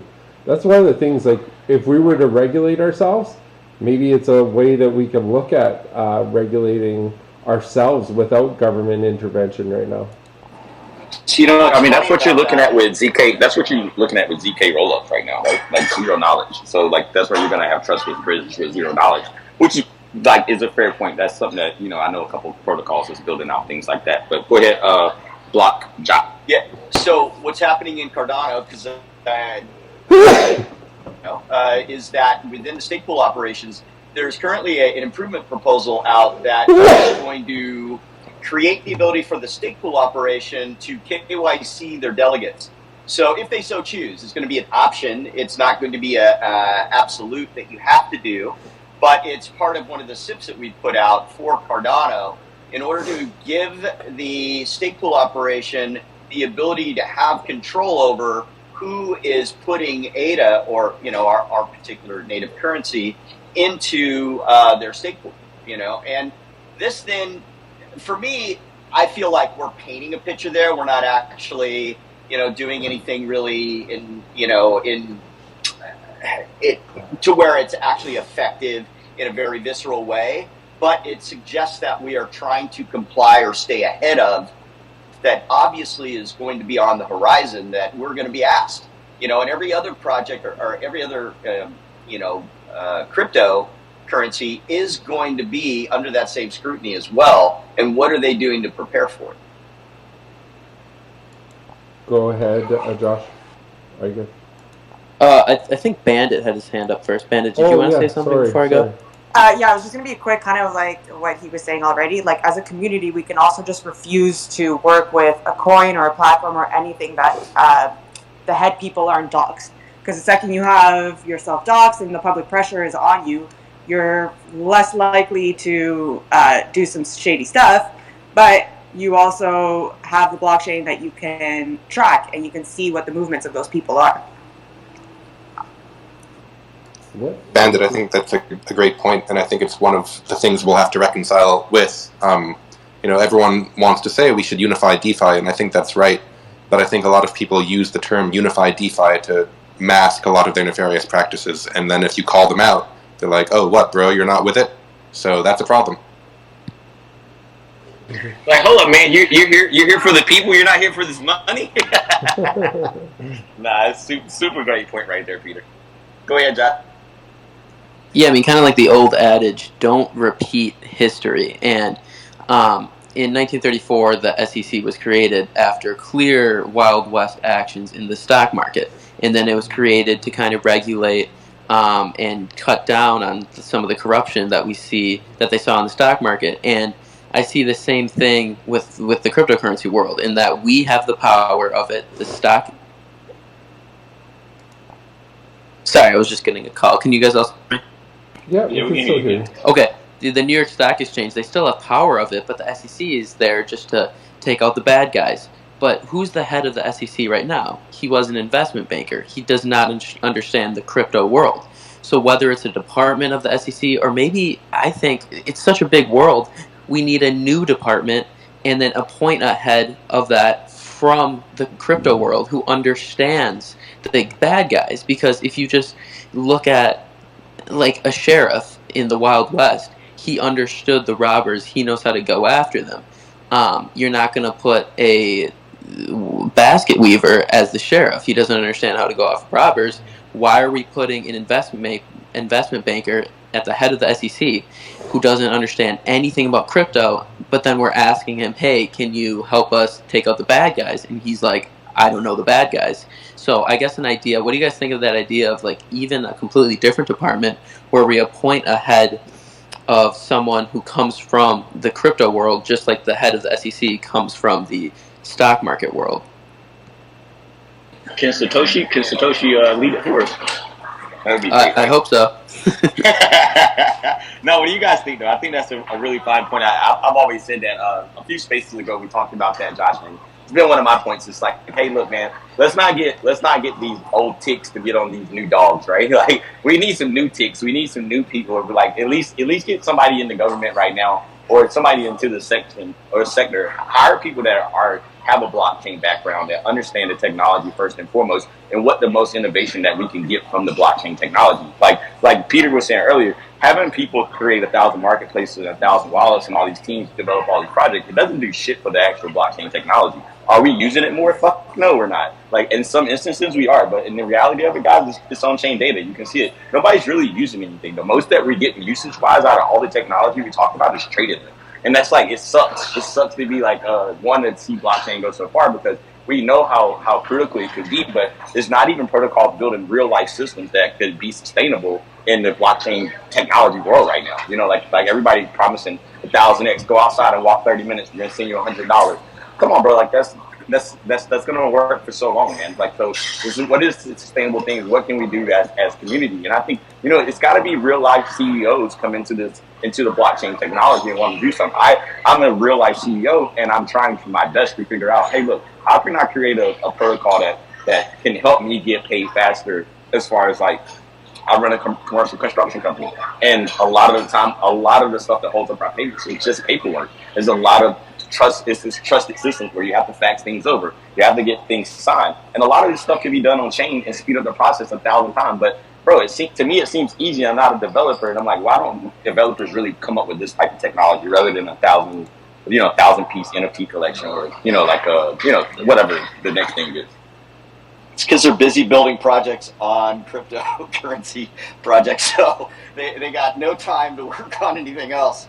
I think everybody's right, though, and we do need a group that would be put together that would create, guardrails and guidelines in place, a consumer, Bill of Rights, things like that, that would help bring crypto into the mainstream, because currently, right now, we're not in the mainstream at all. Like 5 to 7% of the full population uses cryptocurrency in some form or fashion, or has a wallet. A digital wallet. The rest of them do not. We're way off from anywhere near. It'd be great to get to 20%. But that's only going to come with people feeling secure in the fact that there is some sort of regulatory body managing it. Go ahead, Josh. Yeah, and kind of going back to when I was let's learn from history. I mean, like you were saying, with people promising 1,000x's and these pyramid schemes and whatnot. I mean, the exact same thing was happening in 1929, which led to the crash. And then we created the SEC, we regulated it, and then the SEC was becoming less powerful. And then in 2009, the crash happened again, and we had people like, I believe that was when Bernie Madoff, who was running this billion-dollar pyramid scheme, making billions of dollars, just like a lot of cryptocurrencies right now, and he was completely seen as a fraud. And we need that. And I was just giving some history there on, I mean, what we see in the crypto, it's nothing new. It's a new space, but the same fundamental human flaws are there, and we need someone to take out the bad guys and regulate it. In my point of view, there needs to be regulation from good actors who understand the world of cryptocurrency. And then I wanted to ask one more question, Josh, to you. So when you talk about, we have this different party, do you feel like, or this different group of people, that different entity, should it be per country, you think, or should it be like like where they have like the UN, like should it be like a united crypto, lawmakers or whatever? Fuck no.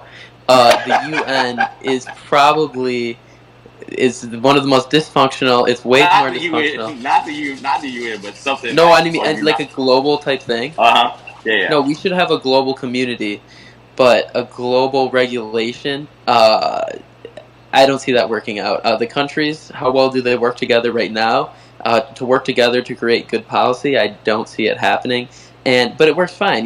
There's a stock exchange in China. China controls its regulatory body in China, and America. What could help our cryptocurrency community in America? We want to be global, but there's subsectors of it. Is we have a benevolent regulatory agency. So I think each country should kind of form their respective regulation agencies. If that answered your question. 100%. Go ahead, Blockjock. So the follow-up to the whole thing having to do with regulation and stuff like that is, in fact, that Loomis Gillibrand has actually got everybody knows, right? They've got a bill out right now that's going through committee. 4 different committees. Of course, it's going to get changed quite a bit before it comes out.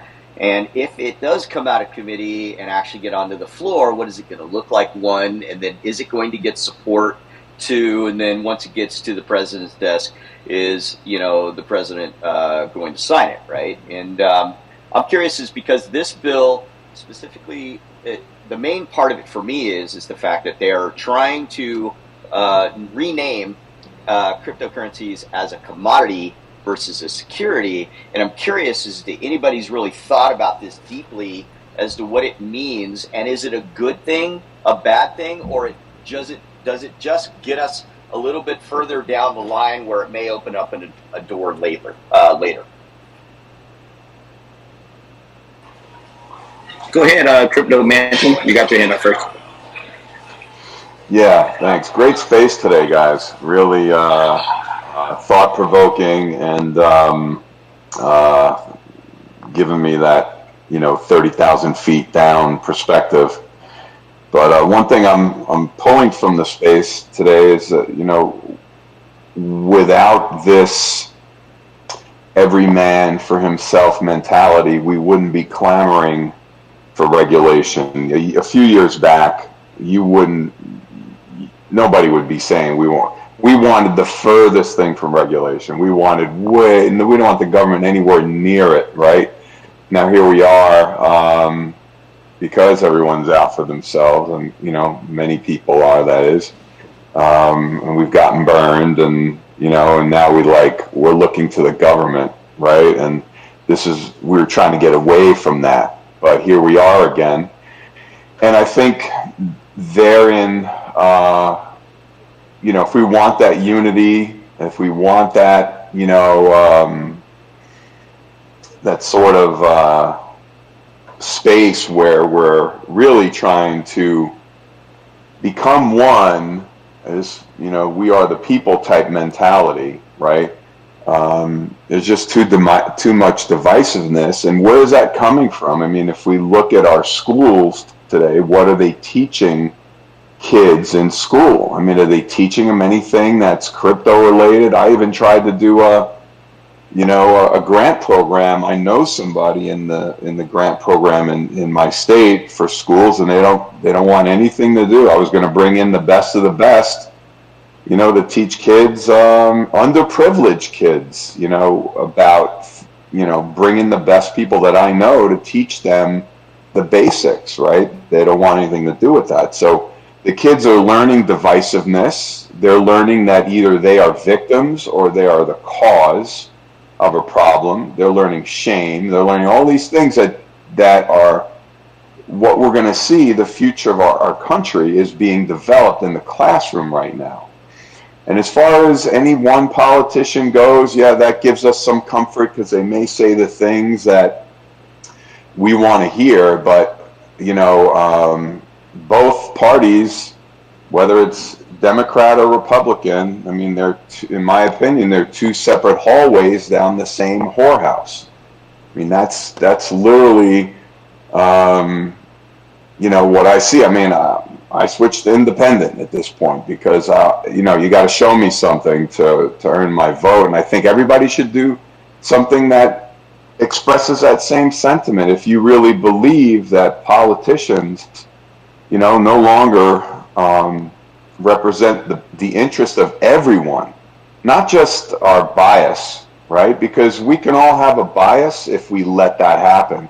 But it takes effort to shed that bias and to really look through the politician and hear what they're saying. If they're just pandering to you and giving you that confirmation bias, then, just rise above that. I mean,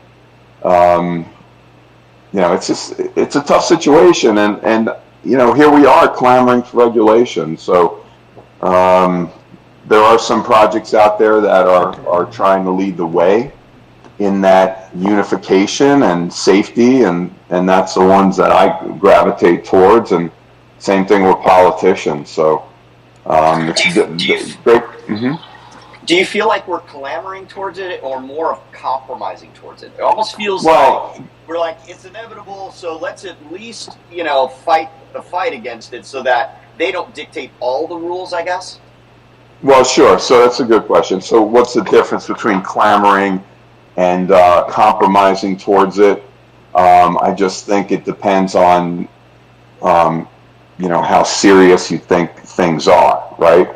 So if you've been told you're a victim of something and not really experience it, and you identify with that victim status, then you might clamor. But since you're perhaps like we all are leading the pack into this crypto space, and we've maybe been burned firsthand. Like we've all lost money in a rug pull or something like that, and we still see the benefits of this, and we want to protect the people that come behind us, our exit liquidity, and not only that, but the future of this, which we all know is disruptive to the banking system and everyone. So yeah, it might be compromised for some and clamoring for others, but if you asked probably anyone in this room just a few years back about government regulation, would you be really compromising? Would you be wanting to compromise? I would say no. I would say most people would say,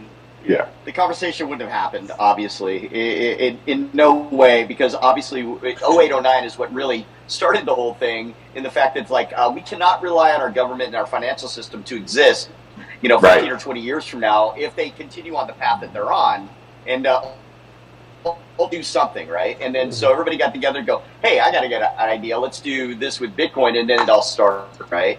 And then it's turned into a movement, really, when you think about it. But all movements have pain points in them where they have to come to some sense of compromise surrounding the world and reality in which they live in. And ultimately, we do not have complete control over every aspect of the ecosystem. And it can be affected greatly by government's ability to be able to, regulate this shit into oblivion if they wanted to, or they could try. One point I want to make is that the truth is the best lie. So lawmakers know this. So they can cherry pick events. They can cherry pick truths of the past, put that in the forefront, and now it's much easier. Because look at us, right? We're like compromising, I'll use your word, compromising and saying, yeah, we want regulation. Well, if the government can communicate to us that we need, or that, it's time to compromise, and they just keep jamming down everyone's throats through the media, through schools, through everything, that this is a bad situation, even if we haven't experienced it personally, well, we might be looking for the government to come in and do something about it, because that's all we've been fed. So we've got to look past that, and that's tough for some people. Some people have been truly marginalized. They've been hurt in many ways, right? And you can't and that's the truth. And that truth can be used as a lie to get certain laws passed, certain taxes, whatever they want. So now people who have not been marginalized, well, we can all feel good and say, hey, I can certainly feel for that person or people or group or whatever that's been marginalized. And now let me, also start clamoring or compromising for the regulation. And this is how the government works. This is, this is how it happens, right? It's not like it's not like we're all harmonious and the government says, hey, we need some regulation. We're all at that point going to say, F you, we don't need no regulation. Look at us. We're all happy and we're getting along. And we love each other, and there's no boundaries of sex or race or anything. And we all just fight and argue like we would based on the character of the person, right? If we don't like what you did, we would address that. But no, we have this identity politics that are going to divide us, and there's truth there, but the truth at this point is cherry-picked, I think, to create the regulations. And then with crypto, here we are. It's just the same thing all over again, right? Yeah, super fair points, man. I like those points a lot right there, man. So I'm gonna let Josh go, and then Bandit go ahead and go next. But super fair point, man. I love the discussion. We're definitely gonna chime a little bit more in on it. Go, Josh. Yeah, I agree. Those were great words, Crypto Hunk. And I also have a question for Blockjack, because I'm getting kind of about regulation and what your stance is on it. Because my stance is, I think it's obvious we need regulation in a society. I mean, if humans all work together, we would never need government. But the reality is they argue, and you need someone to come in as the authoritarian government figure and say, these are the bad guys, and place regulation on them.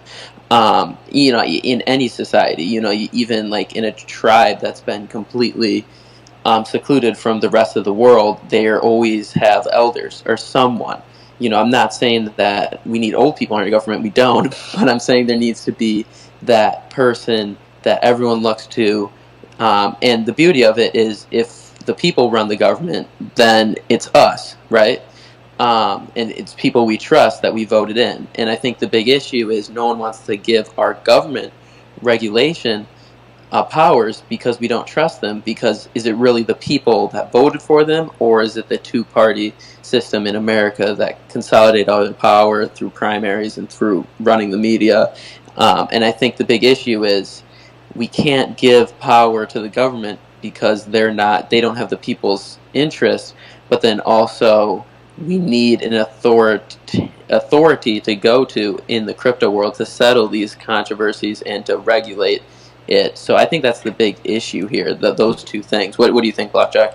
I just wanted to say Well, really see, quick. I am a pragmatist when it comes to that. So when you live in, you know, like I live in California, for example, and we have some of the heaviest regulation fees and everything that surrounds that in the entire country. And so I get to witness on a regular basis just how badly governments can work and, you know, feed themselves into oblivion, you know, as far as the lower income folks that live here, right? And it's becoming exceedingly hard to live in this country, but nowhere near places like India, where I have friends and things of that nature, and Sri Lanka, and what they're going through, right? But ultimately, because blockchain has the ability, technology-wise, to empower people in a way that we've never seen before in history, it feels as though maybe we can compromise a bit with these guys who are trying to regulate currently.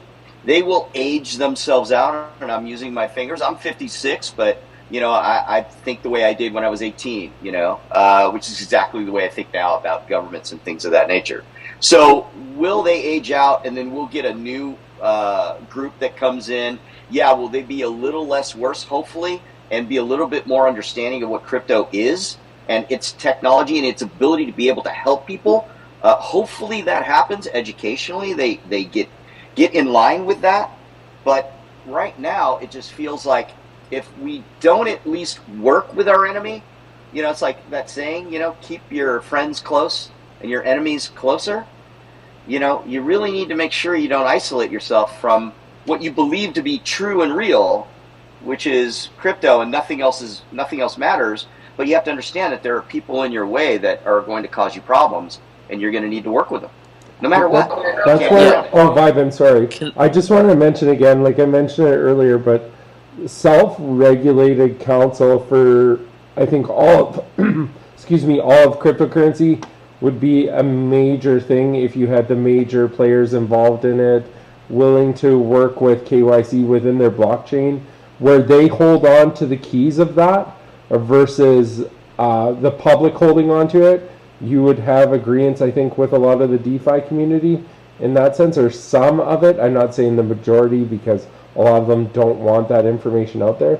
But I think if we start to self-regulate ourselves and bring that self-regulation or that council to the government and say, okay, you guys, we're taking these steps, and this is the knowledge that we have and what we already know because we've been in this space forever, and we can continue to work in this space and make it better and work with you guys to make it better, then let's do it. If you don't want to work with us, we'll continue to make ourselves better, and you'll keep on doing something like they did with XRP, where the SEC is really failing to win that case at the moment, which I find very interesting, and it's going to set a lot of precedences in the future if that lawsuit fails. So I'm going to let Bandit Bear go, though, because she's been waiting a long time. So sorry about that.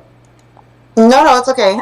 So I really want to make a point that I am totally against government regulation. I think governments are extremely inefficient and wasteful, and they're a cesspool of bad actors. So the last thing I want is a government agency regulating this industry. You can see how things go bad when you try to speak up against regulation. When you look at Canada and our trucker protest, they started freezing people's bank accounts just because they dared to speak out against the regulations that the government was putting on them. So I am completely against anything that has to do with government regulation. I think the government and the media, they want to keep you stupid so they can take advantage of you. I think the best thing we can do is just educate each other. And I feel like we've forgotten the art form of like a public forum like this, basically. Like, this is the most educational and efficient way that we can regulate the community, by talking to each other. Like, it's a stage full of people. If someone starts saying something crazy, we will call them out, right? Because there is multiple people up here. And just educating your neighbors, right? Like, if you can bring 2 people into the system and pass your knowledge on, they might bring in 4 people, right? And the domino effect will continue. Super good points there as well. No Fame, you're going to go next, and then Josh J. But I did want to go back to something real quick that Mansion was talking about. And it's just that how funny it was, maybe 2015 when it was somebody said something about regulation in crypto. Bro, I would literally, like, you would almost want to spit in their face, right? It's like, bro, what are you talking about? And I don't know. I'm trying to figure out now what got us to this point to want to be regulated. And was it the pain that people had caught? Like, do a lot more people feel like victims in crypto now? And then it goes back to another point that Peter was making. Was that, hey, look, like, I'll be honest. Like, when I first got into crypto, man, I wanted to make money. Now that I've been successful, I have a little bit different view, right? Where, like, I'm looking at it from maybe a person that may have made a little bit of money in crypto, and now I want to see benefit going down the road for everybody, right? But we know what this is. We know what this market is. And it's just funny to hear all the regulation talking. I love the conversation because for me, I love both sides. I can hear both sides and respect both sides of it. But at the end of the day, I think there has to be a little form of both of, like, hey, self-regulation and then an authoritarian regulation.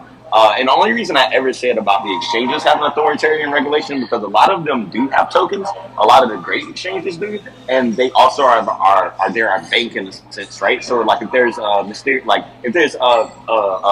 nefarious actors and they're committing, and there's a group, let's say, a Telegram group of whales that's going around and liquidating projects, and the members of that project, I think exchanges should be able to step in and have some regulatory to shut down some of the wallets and things of that, even though it is a decentralized type of protocol. So that's all I wanted to lean in. But yeah, go ahead in the same order that I was just saying, guys.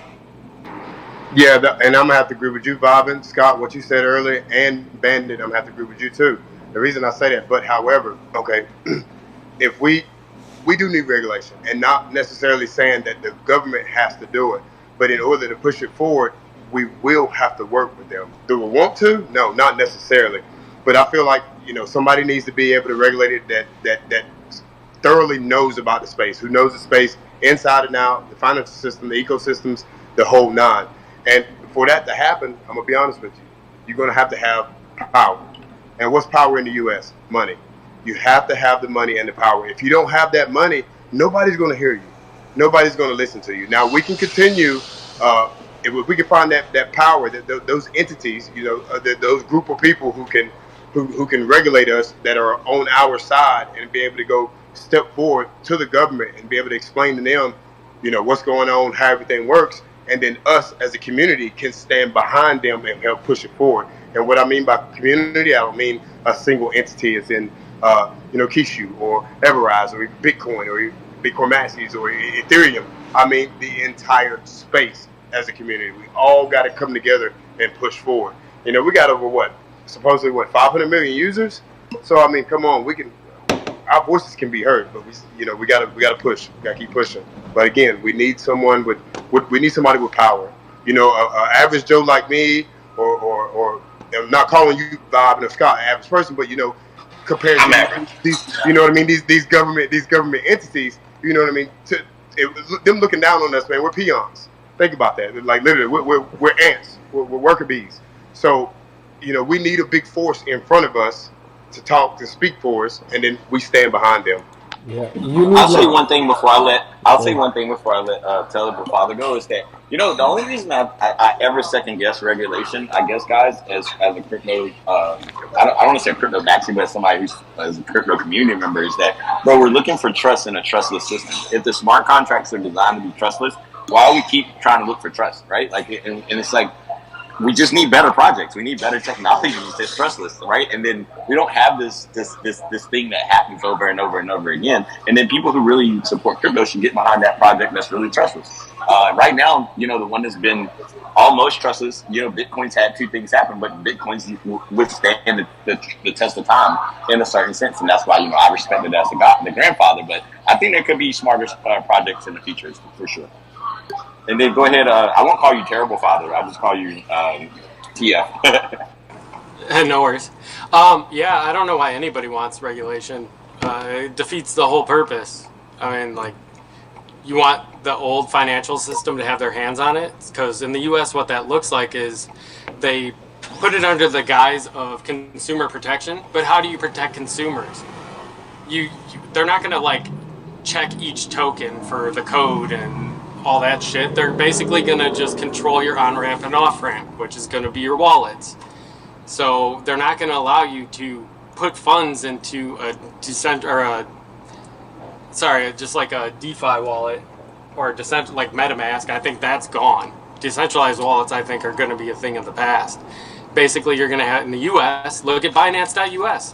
Why can we use that, or could we use that? It's because they stopped and they required KYC just for us. So predominantly in the U.S., I think regulations is awful for anybody to even want. agreed. Go ahead, Josh. Yeah, well, I think people have different definition of regulation. The government has power in society, and right now the crypto community does not have any power, right? So I understand why we don't want regulation. What I mean by regulation is, if we want to change the world and promote humanity and promote cryptocurrency like I do and like we all do, we need power. And I think it comes from two ways. We don't have the government control us. We control the government, in that the SEC controls the stock market, but the investment banker who runs the SEC is friends with the stock market and comes from the New York Stock Exchange in the stock market world. And if we do not work with government, then we're enemies. And like who was saying that earlier, you keep your friends close and your enemies closer, in that we shouldn't be friends with the government, but we need the government and we need to compromise and work with them. I think, and then also something NoFam was saying that struck my interest is we do need a leader, in that any movement like this, I mean, just what pops in my mind, obviously this is completely different, but like, without Martin Luther King Jr., there is no Civil Rights Act of 1965. And without great cultural leaders in the crypto world to kind of communicate our message to the rest of the world, I don't see us working with government, and I don't see us completing our goals. I don't know if anyone wanted to piggyback off that, but that's where my stance is on regulation. But the thing is, it's not about power. So, like, who even writes the bills? It's the senators and the representatives. No. Oh, no, it's their staffers. Oh, wait, no, it's lobbyists. It's lobbies. Mm-hmm. And we're not just competing against government. We're competing against Facebook and Google and Amazon. Mm-hmm. They are the ones that decide what gets regulated and what doesn't in tech. And what I see is basically they're going to... This is my, like, conspiracy, is that they're going to control the on-ramps and off-ramps into crypto. Whether that's through banks or centralized exchanges, they will be able to have the power to do so just by implementing where you cannot transfer out to a DeFi wallet, similar to like supposedly what PayPal is. So that gets rid of the custodialship. Then that defeats everything. But at the same time, if those exchanges want to list a coin or token for you to be able to transact with, they're going to have to register with the SEC first, or at least have some determination by the SEC whether or not it is a security or it can be seen as anything else. But they're not going to be like, oh, you guys just keep having your fun. We'll try a case here and there as we see fit. That's unsustainable as far as like a government. and they do not have an interest in a global market and global trading, because then that defeats the whole purpose of a GDP. If all of our money that we produce in the US is going over to any other country and they can't regulate it, that just defeats everything. Super good point right there. Ben, I think I see your hand up first, and I'm gonna let Josh go. I was just going to say, Josh was saying, like, we need a leader to kind of guide us. I think it's irresponsible to just wait for a leader. I think we have to push as much as we can and spread the word as much as we can. A leader may come eventually, but, like, as you were saying, like, the civil rights movement with Martin Luther King wouldn't have happened without him. It would have happened without him.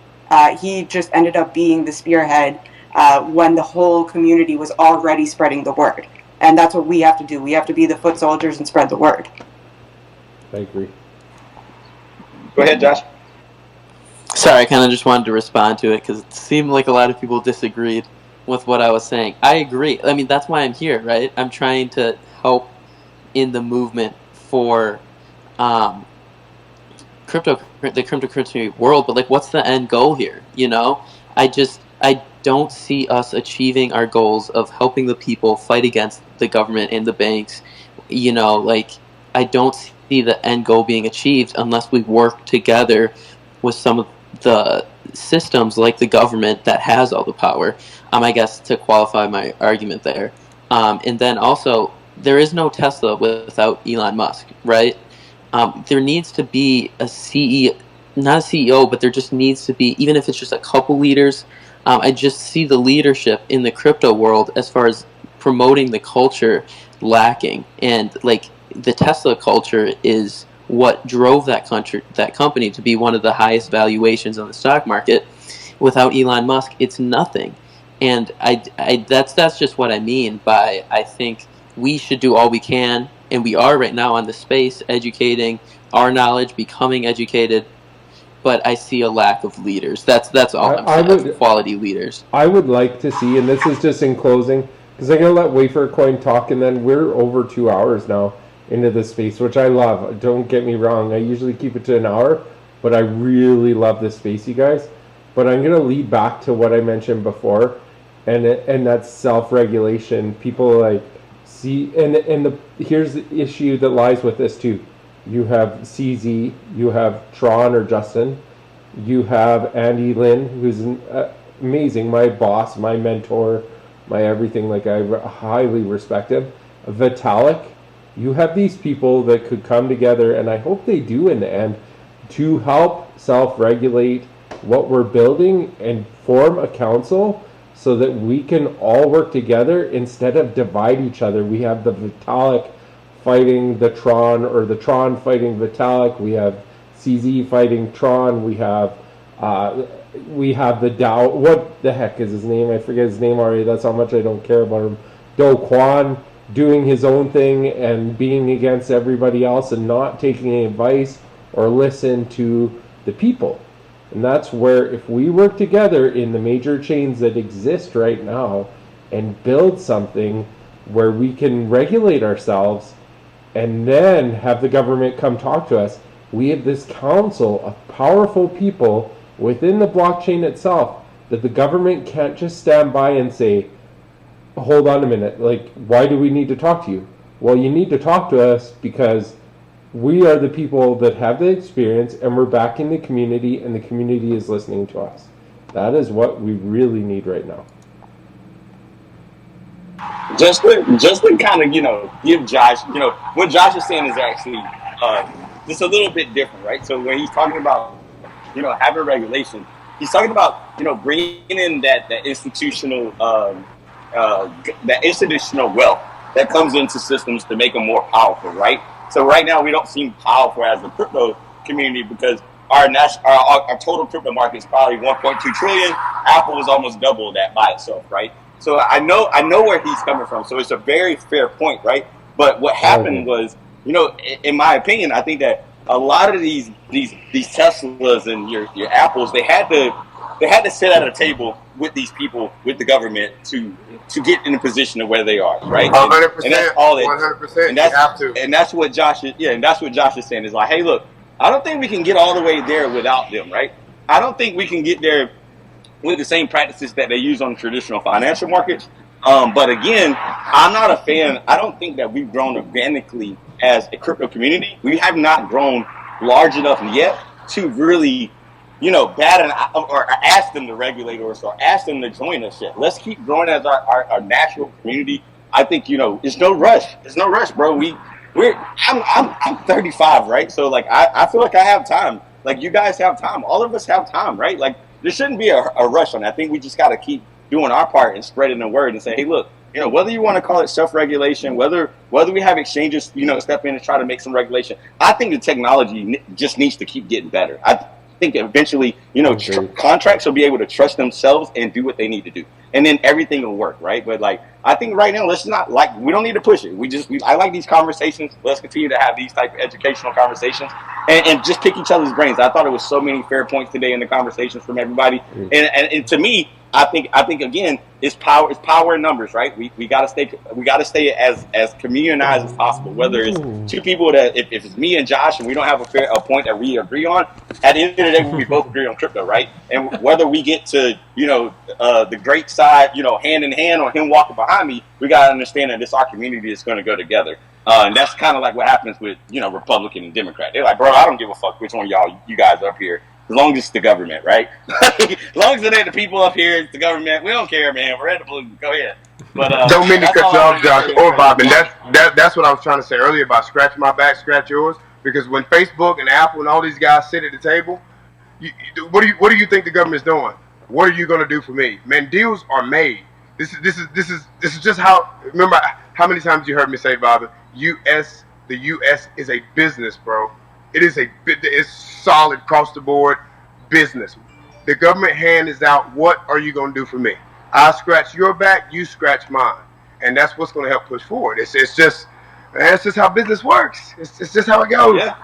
Go ahead, Rick. I'm gonna let Rick get a word in, then Josh, and then we're gonna close up today. Like Scott said, we are over our typical hour mark. But guys, we're here Monday, Wednesday, and Friday, 12 o'clock p.m. We try to have the most humble and open conversations as possible and give everybody to get a chance to get a word in. So if you did not have a chance to come up today, guys, don't let that deter you from wanting to come up next time. Raise your hand, come up. We're always open to hear everybody's piece of conversation. I don't think anything is bad when you're trying to have a conversation and learn more. So go ahead, Rick, and then Josh, I'll let you get the last word.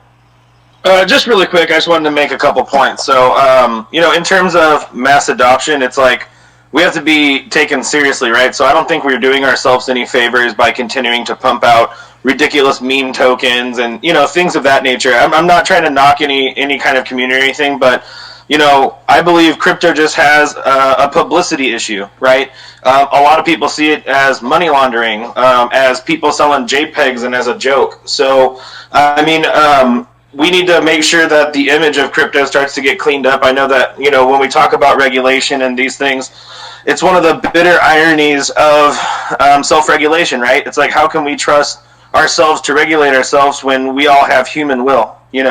Obviously, when we start talking about councils and DAOs and things of that nature, that takes away everything that makes DeFi, right? Now we're back to being centralized in some capacity, which again takes us into the bitter irony of crypto itself, right? When people talk about DAO in place and this, that, and the other, well, isn't that what we supposedly have now? So that's just my 2 cents on it. In terms of mass adoption and regulatory things, as I've mentioned in prior spaces, insurance companies and carriers are starting to venture into this space. So now that you're starting to get some of the oldest money on the planet now starting to look at covering portfolios and doing these things, that's where we're starting to see real mass adoption, right? When the insurers start to come play, because that's where all the money really is when you really think about it. When a bank goes bankrupt, who do they call? The insurance agency.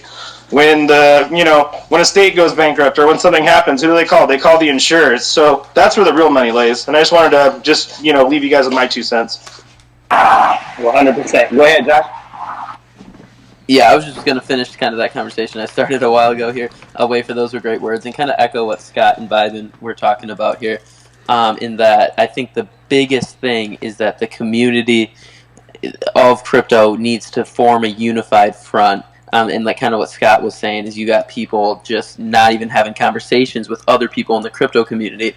And if we're divided, we can never get to some of our goals, like having 20% of America holding a cryptocurrency wallet. So yeah, I just kind of want to say that's what it boils down to. My whole argument is that we need to come together. The people need to come together, and I completely agree with almost everything that everyone said here. So yeah, thank you for hosting this. Yeah, man. Great conversations today, man. Again, I want to thank everybody who came up to speak. I won't try to recite them like I usually do, but I appreciate all you guys being here. And then everybody, that's down listening, we appreciate you guys. And I hope you guys found some value in the conversation today, whether you were a speaker or a listener. And I want to encourage all the listeners to definitely follow your speakers. And also just come by the space, man. Like I said, Monday, Wednesday, Friday, we're here. All the speakers are here. If you guys want to come back and join us, we always try to have intricate topics where we have fun. That's the beauty of working with BigONE Exchange. They want us to promote unity. And what better way to have unity than talking with one another? So that's all I want to say in closing, and I'll let Scott get some words in. I know Regison really wants to say something real quick, so I'm going to let him speak, but then afterwards we'll close the space. But I also wanted to say really quickly, Friday, we'll probably continue this a little bit. I know it's our Freestyle Friday, but I think this is a really important discussion to be had, and I think we're really working together towards something here, an idea of something. So I think it will be important definitely for us to continue on it. So. Interest rates come out Friday. Let's see what happens. Go ahead, D. Regison. Can you hear me? Can you hear me? Can y'all hear me? It's fine. Yeah, I can hear you. Actually, I wanted to contribute on this topic, but I didn't want to rush it, so I think I'll just wait till next week. Yeah, we'll be back on Friday. You can hum in with us on 12 o'clock p.m. Eastern time. Like I said, Friday is our Freestyle Friday, so we're open to all discussions. And if you guys that came up to speak today, if you guys have personal projects you guys want to talk about, bring your community by. We're always listening. We're always open to listen to a new project and find out new things. But yeah, let's jump back in on Friday. And like I want to say thank you guys one more time. And other than that, hope you guys enjoy the rest of your week. Bye for now, you guys.